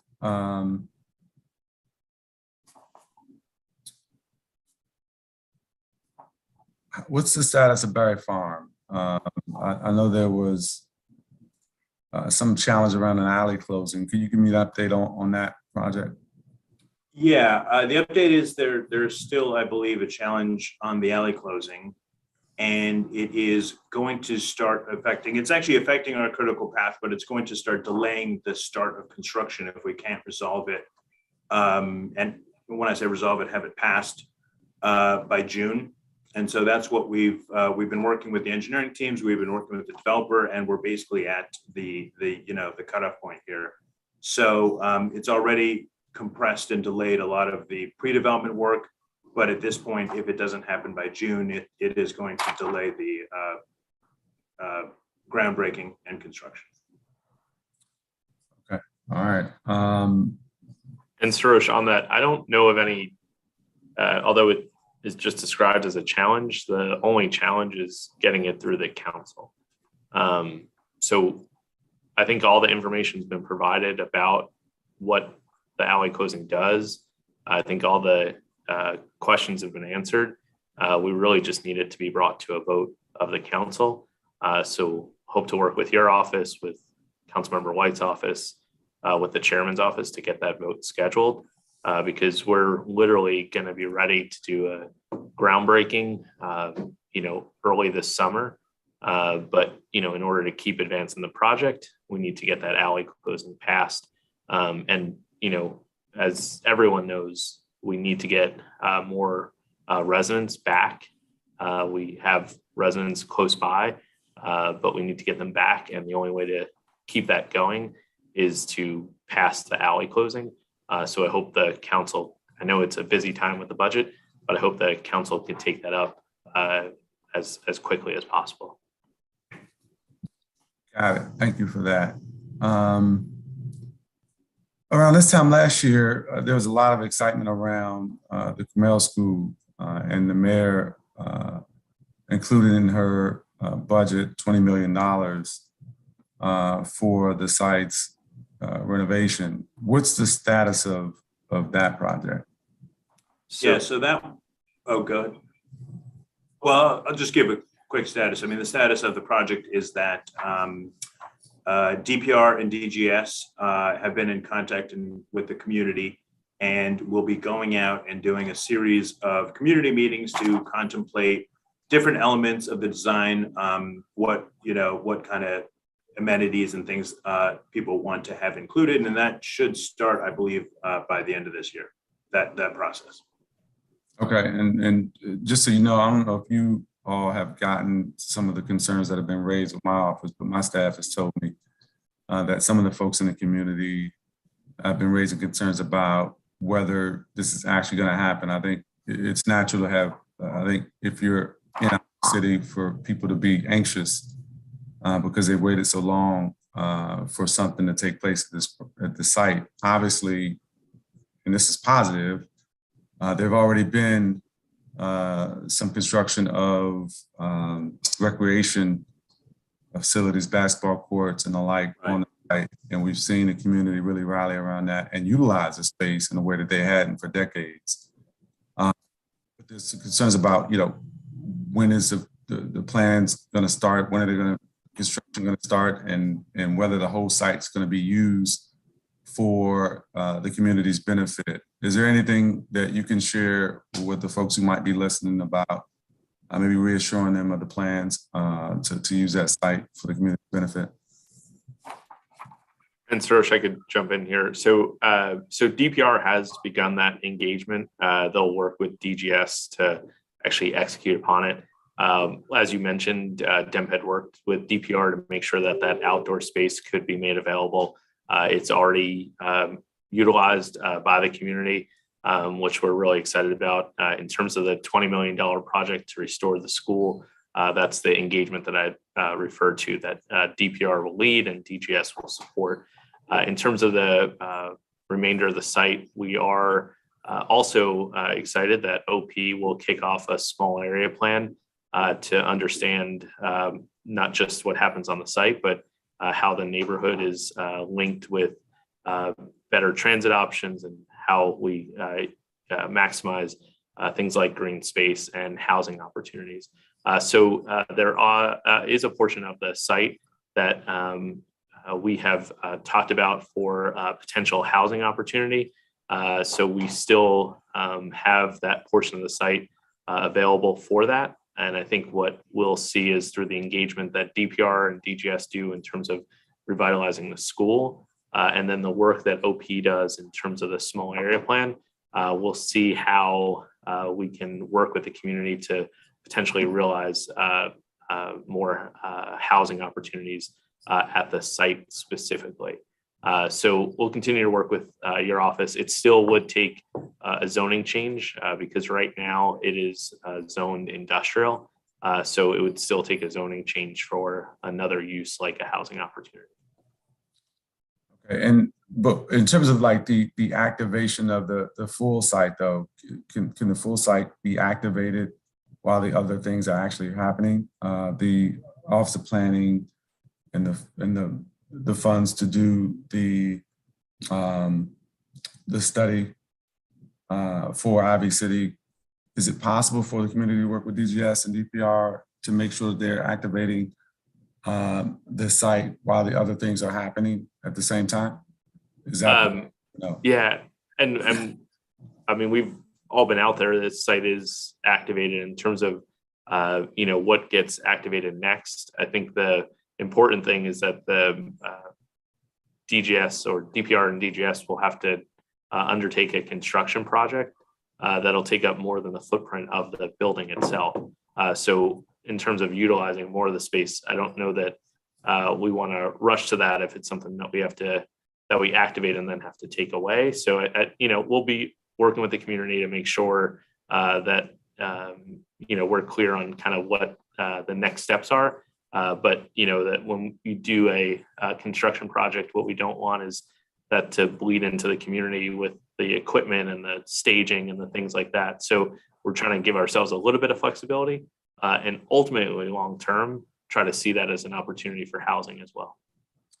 I mean, that's fair in terms of the construction staging and things like that. I think just making sure along the conversations with DGS and DPR that people are aware of why some of the decisions are being made, so they have a full scope of what the intended purpose is, and that their feedback is being reflected in some of the conversations that DGS, DPR, and the other agencies are having about the site. So I think that's fair in terms of considerations, and maybe part of it is just making sure that people understand and have the opportunity to provide feedback along the way. So, and I want to note that we've been joined by Ward 2 council member and member of the committee, Brooke Pinto. I have actually just one more question I'm going to ask, and I'll turn to you for a round before we transition to Abra. What's the status of the Strand and the Providence Place offsite housing opportunities for Lincoln Heights? So, the status of the Providence Place offsite housing as well as the Strand residential is they're actually slated to open at the end of this year or later this year, before the end of the year, hopefully. And some of the delays were due to supply chain issues, but they're definitely on track. I believe that they've started pre-leasing, so that should be out in the community. And then in terms of the strained retail, we continue to work with the developer. They're working on the shell. They did run into some issues with, the floor and some subsoil issues. And so they're working through those and we're working through them. And, we're committed to activating the site and bringing, much needed retail and amenities. I appreciate it. I don't have additional questions right now. I know there's some follow-up that we'll look forward to receive from you all. And if we have any additional questions, we will reach out. I do want to turn to Councilmember Pinto. Do you want to, is something you'd like to share, Deputy Mayor, before we turn to Councilmember Pinto? I was just you had asked about the senior and people with disabilities properties. Yes. So it's $9 million over the course of the plan. It is for owner occupied residences, and it is capped at the 2020 adjusted gross income of $139,000. So we'll get this to you in writing, but just that's kind of the general parameters of it. And in the first year, it's $879,000. Got it. Thank you for that information. I'm going to turn to Councilmember Pinto. Great. Thank you very much, Chairman McDuffie. Hi, Deputy Mayor Falchicchio. Nice to see you. There are a lot of really exciting proposals in this budget to support our businesses and help revitalize our downtown, which we're really enthusiastic about. I want to start with asking about the Great Streets program and clarify something. So you mentioned in your testimony that there was an additional $7 million for both Great Streets and the Neighborhood Prosperity Fund. Of this funding you spoke of, how much specifically is for Great Streets and how will those funds be used?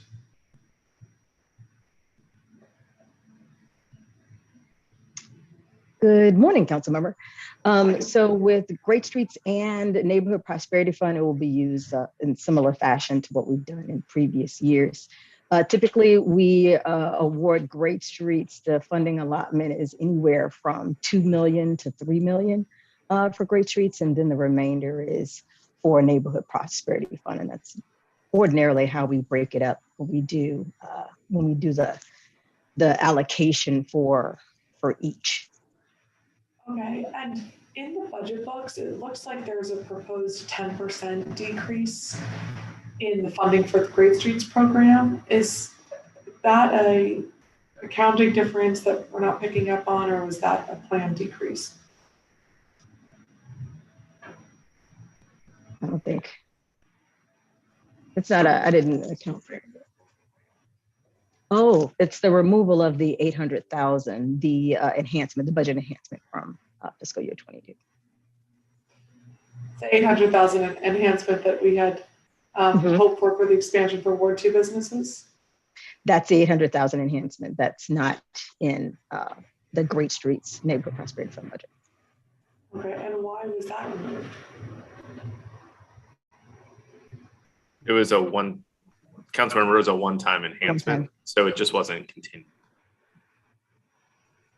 Okay, well that's it wasn't put in over the course of the plan. If it had been, we would have continued to honor that, but it was a one-time enhancement. I see. Okay, well I'll just say for the record then, and for the committee and Chairman McDuffie, that $800,000 for expansion to Ward 2 businesses is still a top priority for us and something we hear about the need continuously. I want to ask about the BSA subtitle for housing conversions. This included tax abatements for housing in downtown, Housing and Downtown Act of 2022. And this has been an issue that many of us have been working on for about 2 years now. And Deputy Mayor, you mentioned in your testimony that part of the goal with the downtown housing conversions is to build greater resilience. As we saw neighborhoods with more mixed uses fare much better during the pandemic. Can you elaborate a little bit on the decision to hone in on the northern part of the central business district, as well as why the inclusion of 8% for affordable units was selected?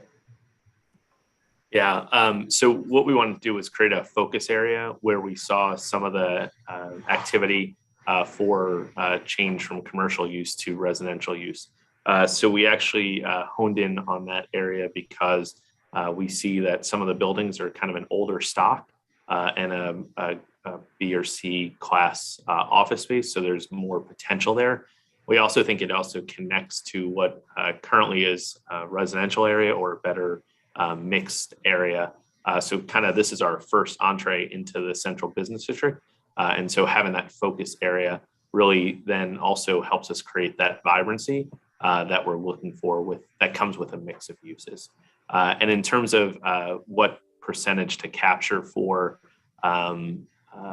affordability, I think it also is kind of driven a little bit by what available funding is. So this program captures at IZ levels and allows us to kind of get those who maybe are considering changing use from commercial to residential to actually be kind of clear what the parameters are and to advance those projects. We think that creating residential creates that vibrancy. So it's important not just for the housing units and the affordable housing units that will deliver, but again, that vibrancy that it will create. And so that's why we honed in on the focus area. And that's why we also set the levels of affordability.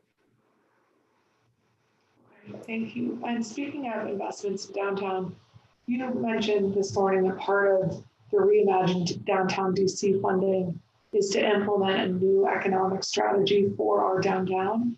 Can you describe your vision for downtown over the course of the next 5 to 10 years, particularly as we see the lasting impact that the pandemic continues to have on the way people live and work, and what we can all do proactively to attract residents to DC and to our downtown area?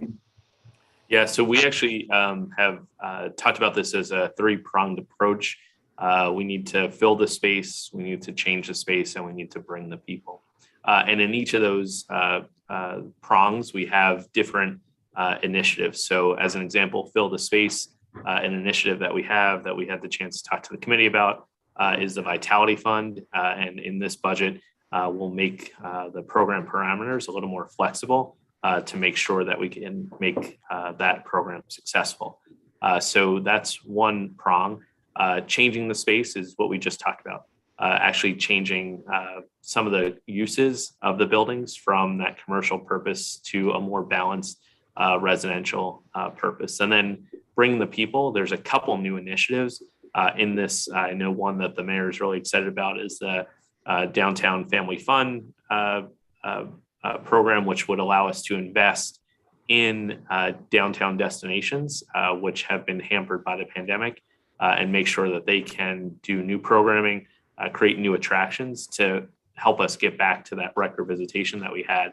So really our focus is on a three-pronged approach, filling the space, changing the space, and bringing the people.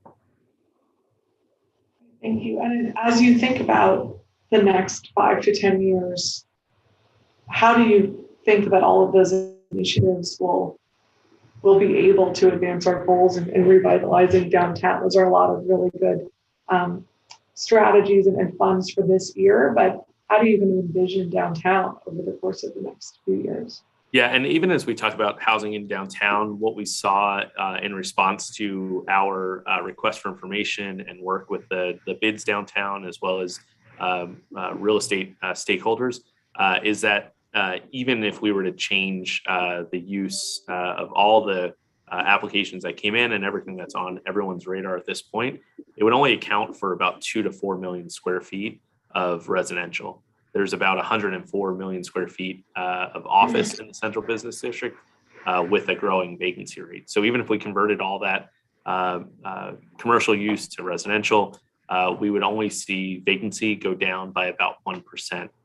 So that's what the $750,000 is, to actually do a really focused approach to putting together that 5-year plan, that 10-year plan. We have that 3-prong approach right now, but in terms of a plan for how we actually change downtown, that is something that we still need to work on. And what we're seeing is that people are just now starting to think about how they come back to the office. That all will influence how we plan for the future of downtown as well. Thank you very much. Another piece of the budget that I am really thrilled to see is the investment in supporting small businesses pay their rent.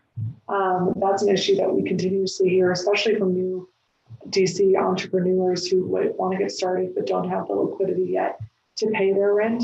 How is this funding going to be dispersed and applied for? Will that be through DSLBD, through the bids? I asked about this during our DSLBD hearing last week, but those details were not ready to be shared at the time.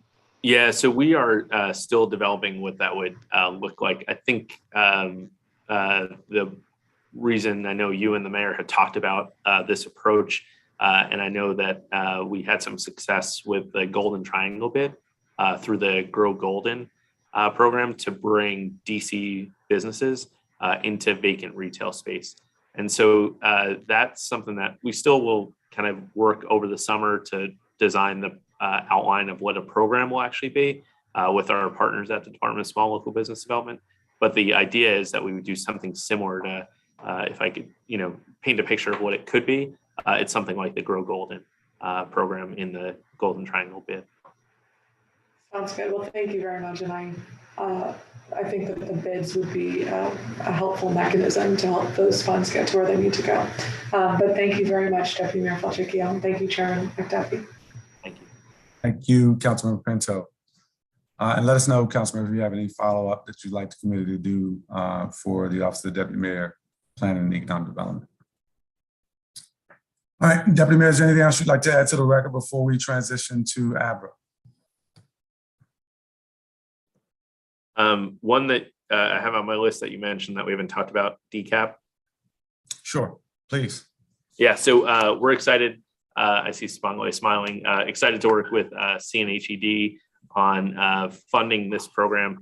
We funded it for this upcoming budget, and it's something that we want to make sure that we commit to, in future years too. But we have the funding for this year. It's something that I know has been a council priority as well. And what this program does, and we see actually some great energy around what the Greater Washington Partnership will announce today in terms of a commitment to work with diverse suppliers. What we see in this program is actually the way to actually get there. And that's by getting institutions to sign up with specific commitments and then to do some matching with diverse suppliers to make sure that they are ready for those opportunities.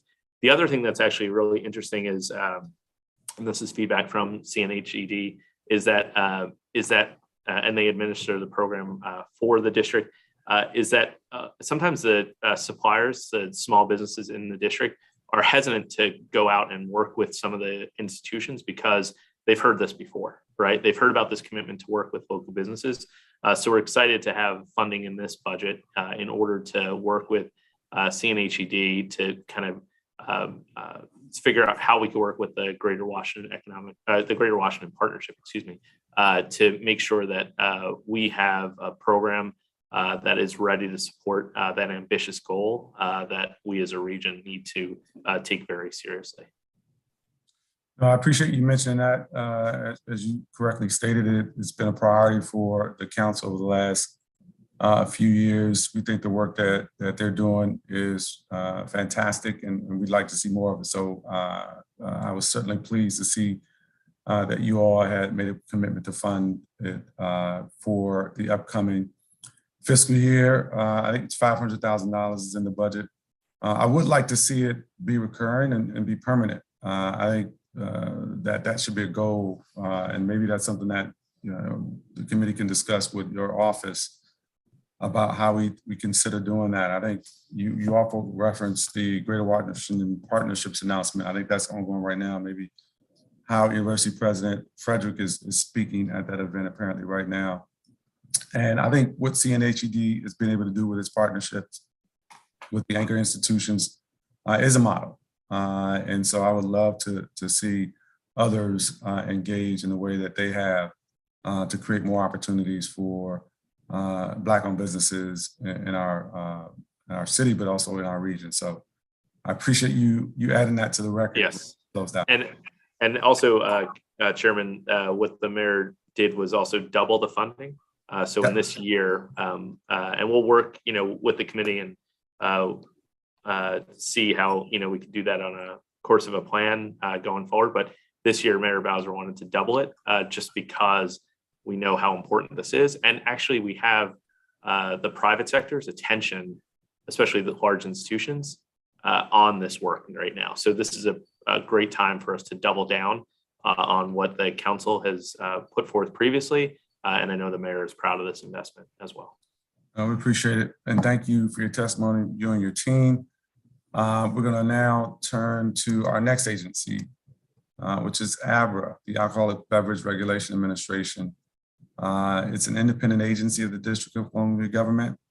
Abra supports the public health, safety, and welfare through the control and regulation of the sale and distribution of alcoholic beverages. On October 1st, 2021, Abra began overseeing the district's medical cannabis program administration and implementing the council's mandate to establish a social equity scoring structure into the medical cannabis program. During the pandemic, Abra has introduced several innovative programs that help business such as streeteries and carry-out delivery programs for on-premise licensees.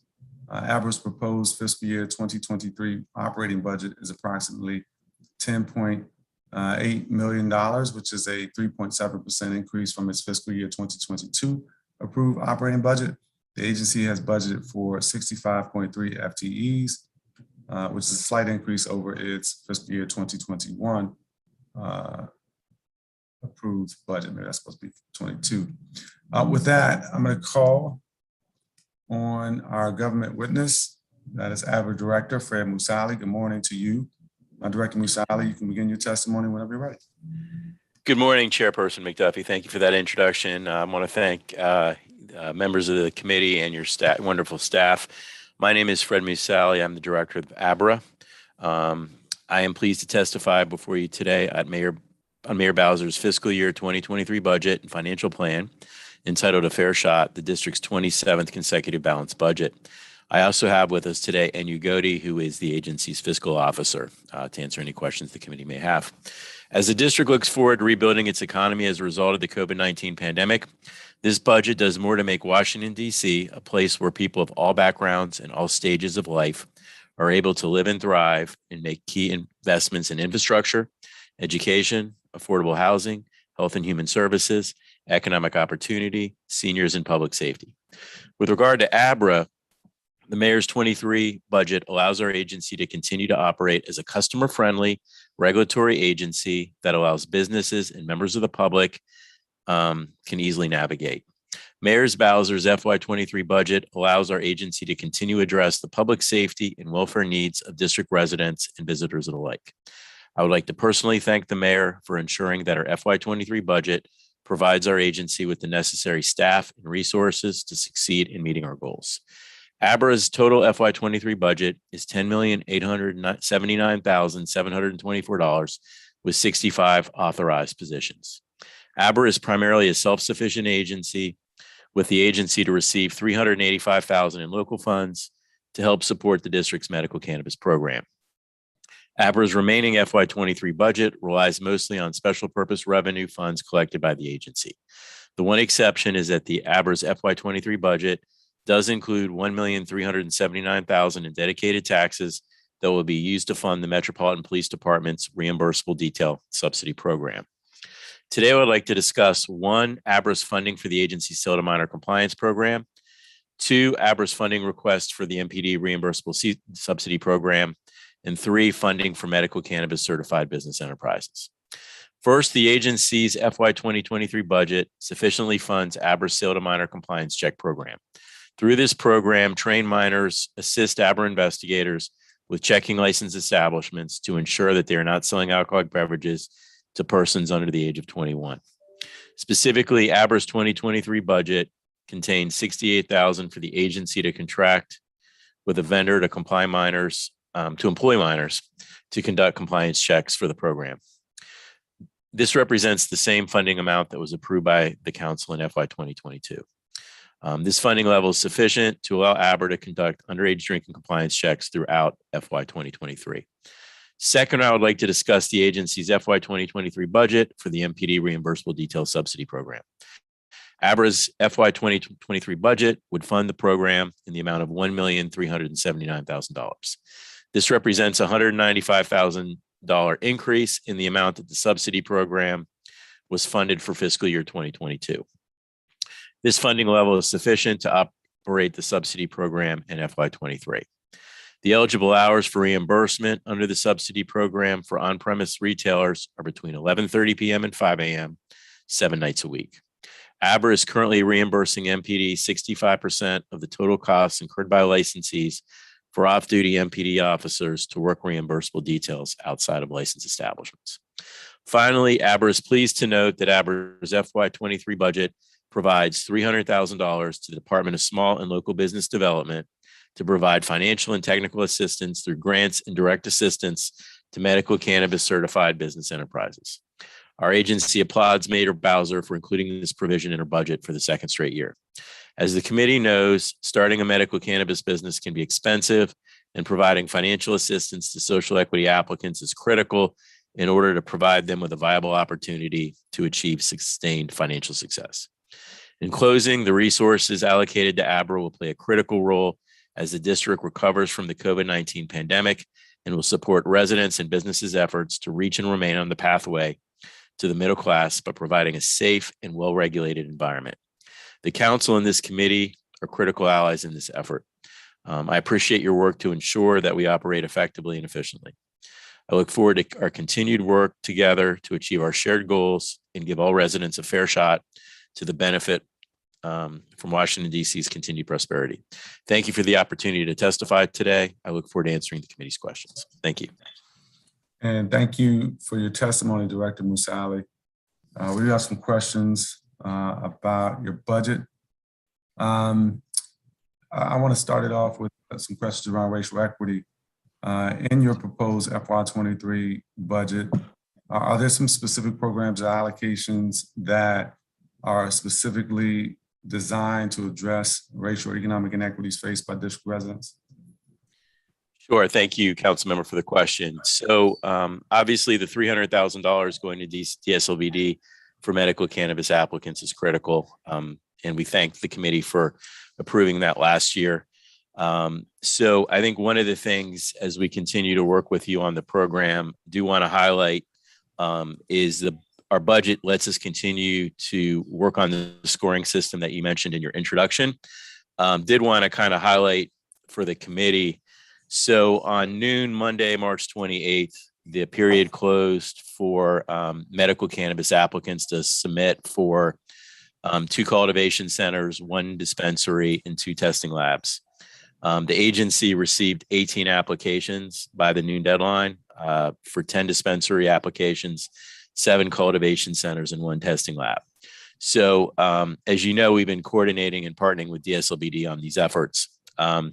They indicated to us that by the deadline, 8 of the 18 applications, so 8 of the 18 applications applied for the 50-point preference, that we worked with the committee on by the March 28th deadline. So I think it's good to see. I don't want to, obviously get in the merits of those. Sure. But I think the fact that 8 of the 18 applications went to DSLBD to claim the 50-point preference, based upon the criteria the count put in place, I think that's a good start. I think, we look forward to working with your office on the Medical Cannabis Amendment Act. I think there's a lot of opportunity there to build upon as it relates to social equity. I think these applications, the fact that we only have 1 dispensary and 2 cultivation centers available, and 8 of these applicants are 50-point preference applicants shows that we need more to make more medical cannabis licenses available to more social equity applicants. So that's something we look forward to working with the committee on. And then finally, just want to highlight the fact, obviously, the Reopen DC bill, which we worked with you on, designed to bring, full service grocery stores to 7 and 8, among other things. I think there's a good basis there. And I'll stop there. Sure. And when you all are developing your budget within the agency, what, if any, ways are you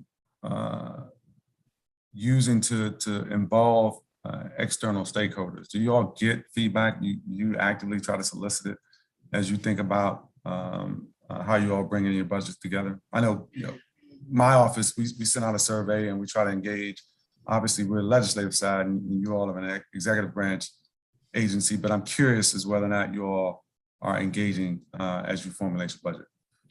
Yeah, absolutely. I think, one of the things we've highlighted on is done in what the virtual world has allowed is we've tons of meetings with stakeholders in terms of their needs, trainings. I think it's highlighted the need for to work closely with the other district agencies, primarily DSLBD. I think, we saw through this process, and I know we've talked about the need for financial and technical assistance for applicants. I think we've also talked about the need when we talked about the Kappa cultivation centers in Ward 5 is what we saw is with limited manufacturing, property, the real estate values, that were real estate that was charged to applicants for the other wards went up. So I think there's things we're learning here in terms of how to help social equity applicants, also looking at other jurisdictions in terms of what can be done to help more social equity applicants get into space. Because I think as you and I have talked, it's a great opportunity for social equity. I think as we work on the medical cannabis bill, the manufacturing side is something we need to look at. I think there's a great opportunity to create a manufacturing license and attract social equity applicants in that space. I think there's a great opportunity there and look forward to working with you on that. Okay.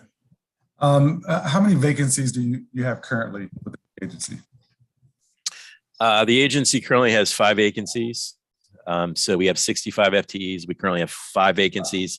Of those 5, we have a vacant attorney position where we identify to have a candidate with a start date. So we have somebody that has a start date within our office. Okay. We have a candidate for the vacant public affairs specialist. We're in the process of finalizing a start date there. We have an IT position that we hope to get posted this week. And then we have a chief of enforcement, another IT position that we're in the process of trying to post. Okay. And do y'all have any vacancy savings currently? Great question, Chairman. So at the beginning of FY22, we had a deficit of 238,142.88 as a result of a COLA that was approved at the end of FY21 that was to honor a union agreement. And that was not in our budget. So because of that, we had near the beginning of FY22 a deficit of 238,142.88. So far, through March 28th, we've had vacancy savings of 175,322.13. So we currently have a PS deficit of 62,820.75. So we're working through the end of the year to completely eliminate that deficit of 62,820.75. So we're using our vacancy savings to offset and pay for that COLA that resulted in the deficit that I mentioned. Okay. And what about, was there any surplus in your budget for fiscal years 21 and 20? Just overall? Yeah. And when you finish the year for 20 and 21, was there any surplus funds? So sure. So for on the alcohol side of the house, the fund balance there was 1,767,18, and that was all used to formulate our FY23 budget. So that's all in the 23 budget. As we've what year was that, Director? I'm sorry. Did you just the funds you just referred to? What year was that for? Fiscal 21. 21. Got it. Okay. So we had 1,767,18 at the end of 21, and we used that to formulate our 23 budget. On the medical cannabis side, because we have an alcohol fund and we have a medical cannabis fund. And then that there was a balance of 284,207, which is in our medical cannabis budget. So all that is in our medical cannabis budget for 23. Okay. You want me to keep going? No, just wanted really the overall surplus for the agency. And if you could tell me what it was, if there was one, for FY. I'll call on and you go to your fiscal officer to talk about 20. I have 21. For the one thing I would say, 21 was the first year we had the medical cannabis program. So, but on the alcohol side, and do you have the surplus for 20 that was used for that we used for our budget for 22? Yes, good morning, Mr. Chairman. FY20 budget surplus was 589,000, and most of it, like 583,000, is from the MPD overtime reimbursement budget because of the pandemic. The costs were low. Okay, and what for the? Give me the number again. I'm sorry for FY 2021. What was the surplus? So for FY 2021. So the amount is the director mentioned are the fund balances, but in terms of the budget surplus, it is 1.1 million budget surplus. And again, the majority of that budget surplus is in the MPD MOU. That is 835,000 of that 1.1 million is for that. Okay. And do you all anticipate, I don't know how much spending you all have been doing thus far with the reimbursable detail program, but how's that going? I mean, obviously, things are opening back up, but we're still and still are experiencing some of the remnants of the pandemic. So how's spending going thus far for that program? Councilmember McDuffie, the program spending has increased compared to years 20 and 21 when it was down. So for FY22, through March 12th, 2022, we've spent $411,145.94. So that's a little less than 6 months. So through March 12th, we've spent $411,145.94. And so we're on track to kind of spend similarly probably to 19, where we spent most of our budget. By way of comparison, we've spent $411,145.94 through less than 6 months. For 21, we only spent $334,437.44. So in less than 6 months, we've already, hit what we spent all in 21. And then in 20, we spent $586,623.55. So we're clearly, way on track to exceed that as well. So we'll spend more on the program since 2019. And as you mentioned, the pandemic had a significant impact on the funds because, because of the impact on the businesses and restricted hours and what have you. Okay. In your contracts attachment from your common budget question submission under CSG 41, the proposed budget for transcription services is $100,000. However, in the FY 2022, in FY 2022, the proposed budget for the same contract was $170,000. What is this contract service for specifically, and what do you attribute the $70,000 difference? Great question, council member. So the contract in question is for transcription services, which we've generally used an SBE vendor for. So if you notice in our budget, obviously because we're mostly an O-type agency, we've had to, we rely on the money we bring in. And so we had to cut our NPS services in a number of areas to handle how much revenue the agency was bringing in. Clearly with the pandemic, because we rely completely on licensing fees, there's an impact there in terms of places going out of business, places closing, what have you, maybe not as many new places opening. Obviously that's starting to change, which we appreciate. But our budget is based upon, the revenues that we bring in. Okay. So we had to reduce our NPS service to accommodate that. The board, meets on Wednesdays. And so, we didn't feel comfortable taking it down any less than 100,000 because, we need that, Sure. For the board. Okay. I understand. I appreciate that. There is a proposed budget of $160,000, and this falls under all other CSGs. It's $160,000 for a new computer system for cannabis. You referenced a new software system doing performance oversight. Is this what you were referencing, or is this for something different? No, this is it. So when we took over the program from DC Health in FY21, it was a patchwork computer system, essentially QuickBase. And so I think as you've probably heard in terms of feedback and comments you've gotten from the public and stakeholders, is there's a need and a desire to make sure we're able to expedite getting patients into the program.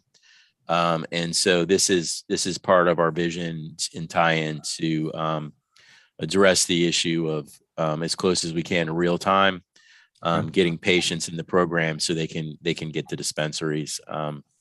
And so this is something that we've kind of gotten a lot of praise for in terms of coming up with a computer system that'll help getting patients in the program. Okay, and this is it's $160,000. Is this something that needs to be competitively bid, or is this something that is open to SBEs? It'll be competitively bid. It'll be open to SBEs, and we would hope, given the amount we're going to have to spend, that we would have some SBE involvement. But you don't necessarily have to competitively bid that contract, though, do you? Given the amount?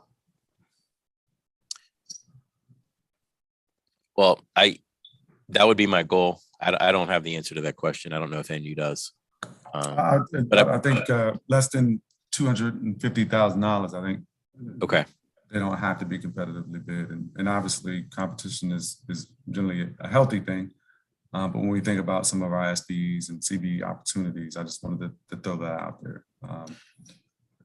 No, I appreciate it. Obviously, we've made our SBE goal for the last several years, and that would be our expectation.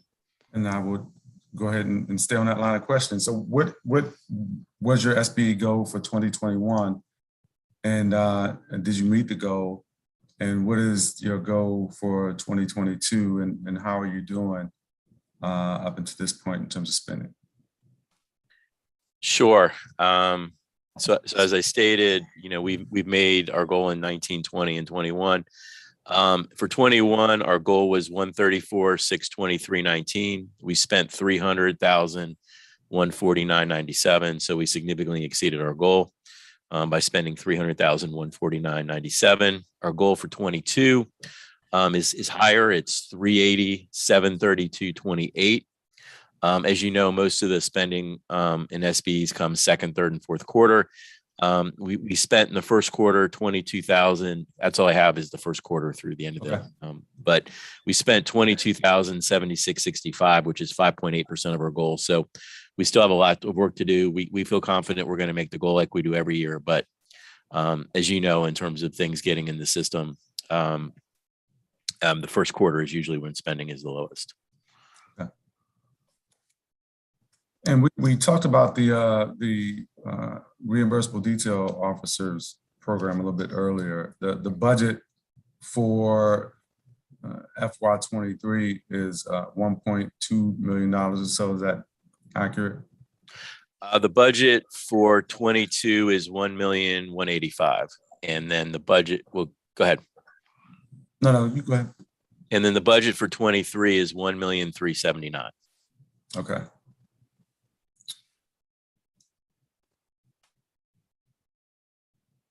And it appears that the mayor has made some sweeps in that program since the fund has been underutilized due to the pandemic, as you mentioned earlier.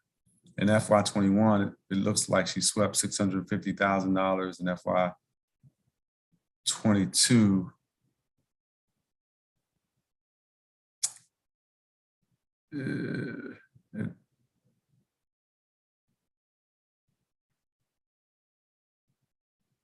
How much have you all spent so far this year in that program? Sure. What we've spent so far, this is through March 12th. Through March 12th, we had spent $411, $145.94. The budget is $1,185,000. Got it. Okay.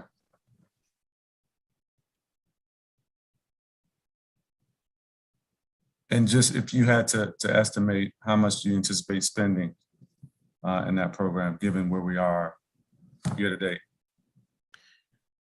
Sure. I think we're clearly going to. And given where we are with the pandemic as well, not to interrupt. But. Anytime. So I think that we're clearly going to spend over $1 million. I think if you look at FY19, under the program, 1,146,174 was spent. The program spending tends to increase during the warmer summer months. So during the warmer summer months, spending goes up. Like I said, we're at 411, 145. That's only through March 12th. That's not even for 6 months. So Okay. I think if you double that and take into account that, during, January, December, we were kind of in that pandemic phase where things were not quite open where they were. We're going to see spending continue to increase.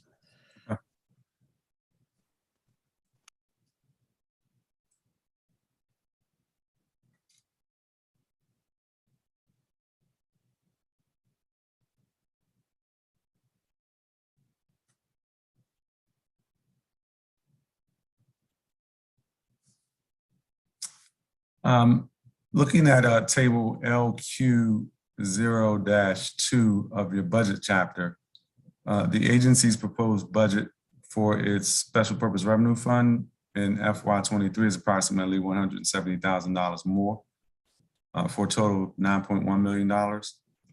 In FY22, the approved budget is approximately $8.9 million.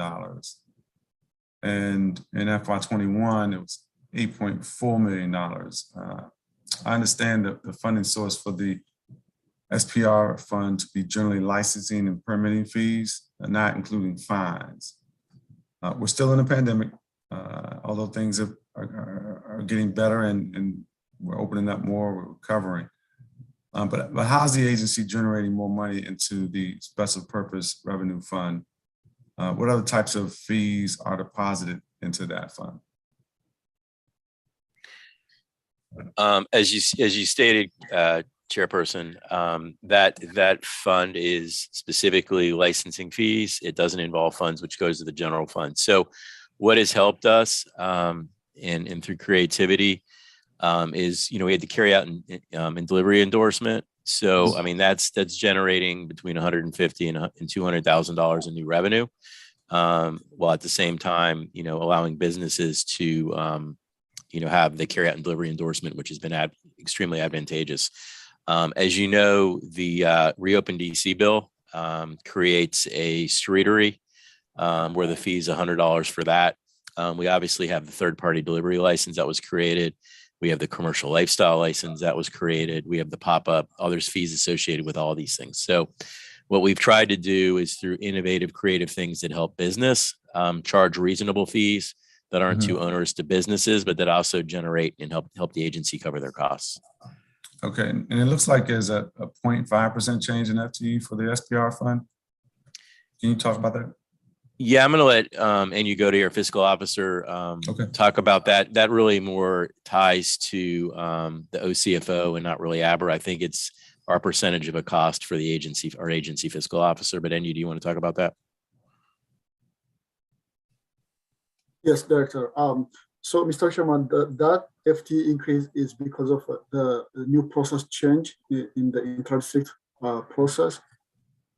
Starting FY22, Abra budgeted $55,000 for financial services provided by the OCFO to cover part of an FTE. That used to be under NPS, but for FY23, due to the new system coming up in 23, the inter-district process is changing and it is going to be called interagency.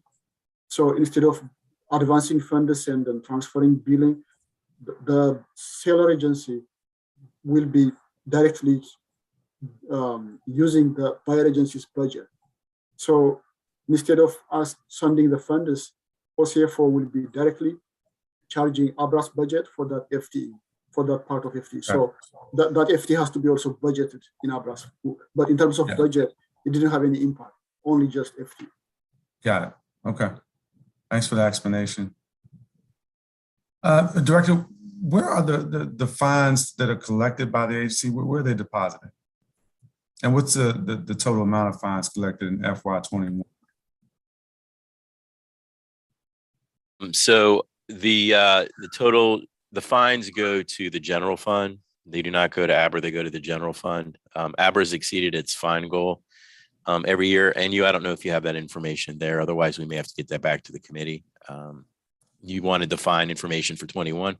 Yeah, I actually, if you want to just get back to us as a follow-up, I'd love to know what the goal was for 20 as well as 21, and what is it for 22, and just where are you in terms of that amount for 22? Yeah, we can get back and send that information in a letter to the committee by tomorrow. I have that information. Just I don't want to leave the computer here. All right, no, that's fine. Appreciate the follow-up.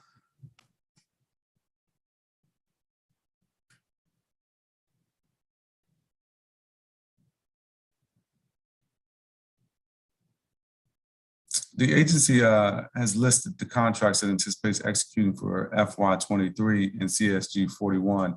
And I'm curious about if you know sort of percentage of those contracts you'd like to see awarded to SBEs/CBEs.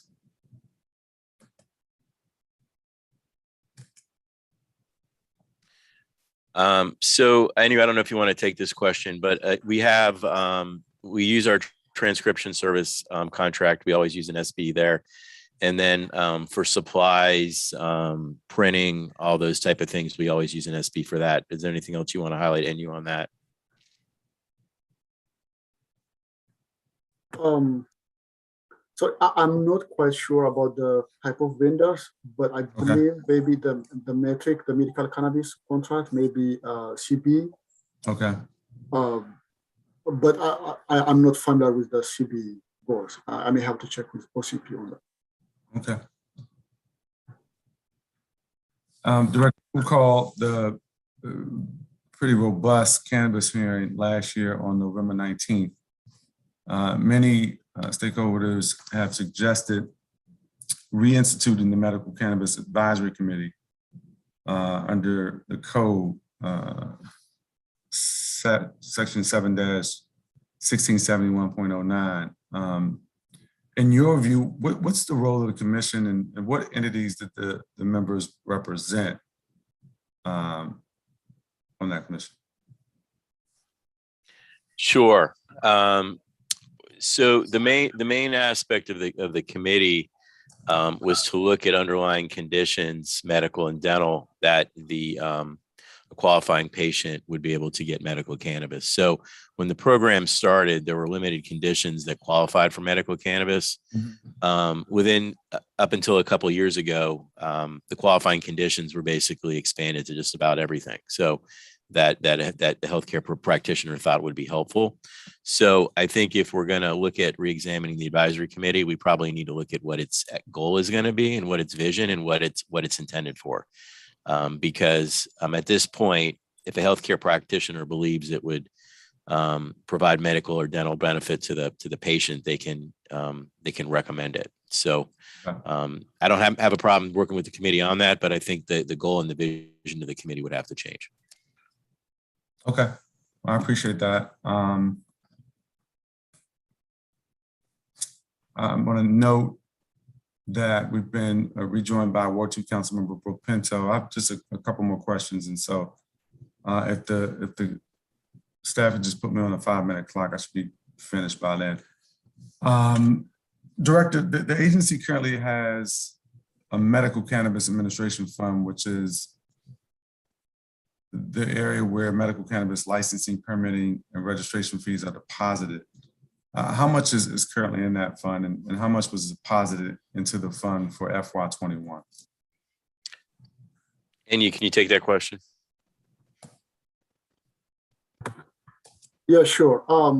So the FY21 revenues were 687,945. That is the first year of this fund. At the end of the FY21, the fund balance was 284,206. Okay. And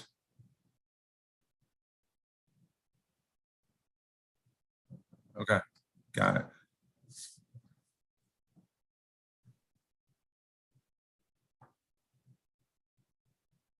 How much was used to administer the program last year? How much of the fund was used to administer the program? Well, all the funds you just mentioned, that was expended, was that all used to administer the program? That's correct. And the total expenditures were 403,738. So that's why we have the revenue is more than the expenditures. That's why we have 284,000 in fund balance. Okay. And were there any penalties or fines issued on the medical cannabis side? And if so, where are those funds deposited? You want me to take that in you? I believe there are some fines, but I don't have the numbers. The fines go to the general fund, the same way with the Abra fund, but we can provide that the fines information along with the. For the If you could do that, I'd appreciate you all following up with that information.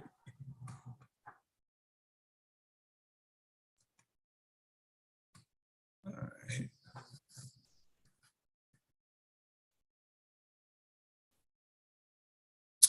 You had talked about in your opening testimony, Director, I think some of the engagement with DSLBD. So if you could just share any recent developments that you all have had with DSLBD around the Just Cannabis Grant. Yeah, I'll leave it there just to see if there's anything further you want to share about that.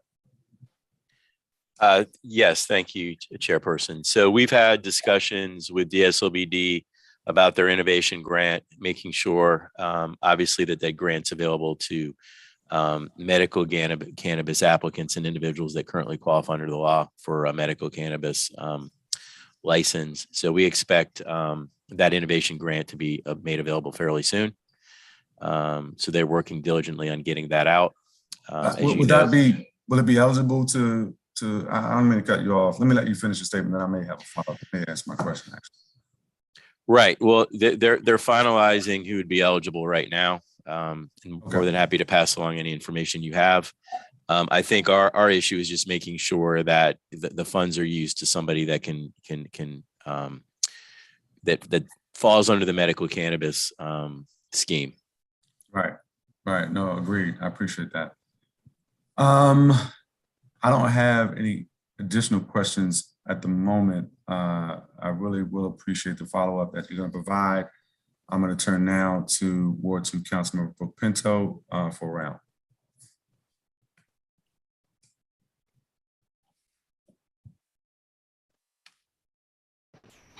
Okay. Thank you very much, Chairman McDuffie. Hi, Director Musali. Hello. Morning. Good to see you. You as well. All right. So in terms of inspector training and oversight, as we've talked about in the past during performance oversight, is there anything in this budget that enables you all to improve inspector training and oversight next year? Yes, so we consistently work on training through a number of levels. We obviously have training for investigators and staff on best practices, and obviously we try to emphasize customer service, professionalism. In addition to that, we have, our legal division is started up doing regular trainings for investigators to make sure that they have the latest information with the law. Clearly, the law is constantly changing, so we want to make sure they know what's considered a violation, what's not considered a violation. We also work with our other district agencies and federal agencies for trainings in a number of areas, to make sure that they're aware of what they're permitted and not permitted to do. I think, as we've talked about, we put a premium on customer service and professionalism. So you have customer service on a couple levels. So being one of the few agencies out at night, you're dealing with residents, who may be dealing with noise issues late at night. So there's obviously you have to be able to handle that in terms of dealing with residents who are experiencing issues. Also, on the licensee side, we need to make sure that the licensee understands why we're there, what the issues are, try to professionally work with the licensee on their issues. So those are things we continue to highlight. having well over 20 investigators, that's something we continue to focus on. Well, thank you very much. And just by nature of how large our city is, we can't, of course, have an investigator in every establishment and every evening. How are you thinking about the optionality for residents or other people who may have concerns about an establishment to submit evidence to Abra in the case that an inspector can't be there on site if there is an alleged violation occurring? Sure. Well, I mean, it's always helpful to have evidence submitted. Keep in mind, which I think our cases before the board are brought before the office by the Office of the Attorney General. So ultimately, anything we get, we can send to them, and then they can kind of make a decision whether that's something they can use or not use. So I think one of the major advantages of the evidence, from residents, is we can kind of get a pattern of when things happen. So, just by way of example, so it may be the investigators going to a place on Friday night and they don't see illegal activity or violation of the statute, but the activity in question is only happening on Sunday nights, right? So that's kind of something that's very helpful, is to find out when the violation's occurring. One of the advantages of the Abra hotline is that we can get violations in real time, and that's why with noise particularly, right? You want to go out and inspect for the noise violation when it's happening, because if you go the next night, you may not have that issue. So I think it's helpful to call the hotline. We do have an online complaint system as well. But evidence that's submitted by residents it can be helpful, and we kind of try to provide that to OAG where we can to substantiate a violation. Okay, thank you very much. Can you describe the role of ANCs in the decision-making process and protest process, specifically for summer garden applications? Sure, absolutely. So when we get an application for a summer garden, well, I'm just going to stick to new summer garden. So when we get a new summer garden, that'll get placarded either one of two ways, either as part of a new license application. It'll be part of that license application where we'll give notice that they're applying for an outdoor summer garden, or it may be just a separate application that gets public notice that's for just a summer garden if the place is already open. And so there's a 45-day public comment period and notice to the council on that. And then we give notice to the ANCs. The ANCs are entitled to great weight. And so, as you know, great weight means the board has to take the views of the ANC into account in making its decision. And then obviously, if there's a settlement agreement that's reached as it relates to the summer garden, which could cover some issues as noise abatement, limiting the hours, limiting how many people can be on the summer garden, where speakers are placed, then we would enforce all of those. Okay. And as DDOT considers the permanent streeteries and the rules for those, is Abra engaged in that process at all in ensuring for more public input and community engagement? So we're acting collaboratively with DDOT and having, we're actually in the process of scheduling our next meeting with them right now. But just want to clarify the distinction, just so we're on the same page. So when we're talking about DDOT and outdoor space, we're talking about outdoor public space. So when we use the term streetery or sidewalk cafe, we're talking public space. When we're talking a summer garden, we're referring on our end on outdoor private space, which DDOT isn't involved in that. That would become a DCRA issue, and you would need a certificate of occupancy from DCRA. So when we work collaboratively with DDOT, their involvement is going to be on, sidewalk cafes, alleys that maybe are on public space, or curbs, any type of outdoor public space or a closed street. But if it's actually private property, then we'd be working with DCRA on that. Okay, and as you are all collaborating, thank you for the distinction. Is there a different consideration being made to ANC or public engagement for the permanent streeteries, or are you all still thinking through it in the same manner that the emergency rules were promulgated? So those discussions are currently ongoing on that very issue. I don't want to, commit to anything because ultimately that's something that'll have to be decided with DDOT and the mayor. But we are having discussions on that issue. I think what I can say, which I've said to you before and will continue to say, is that if the streeteries are made permanent on the alcohol side, as you know, the Reopen DC bill just goes through 23. And so if we were to extend streeteries past 2023, then on the alcohol side, we'd want a public comment period similar to Summer Gardens and similar to the current notice that we give to ANCs. Because if we're going to have public outdoor space being used, then we should have the same notice process that we have currently for sidewalk cafes. Okay, thank you very much. No problem. And then lastly, the proposed budget includes an expected 16.4% increase in dedicated tax revenue. And that was an increase over last year. What is the projected increase due to? And can you take that question?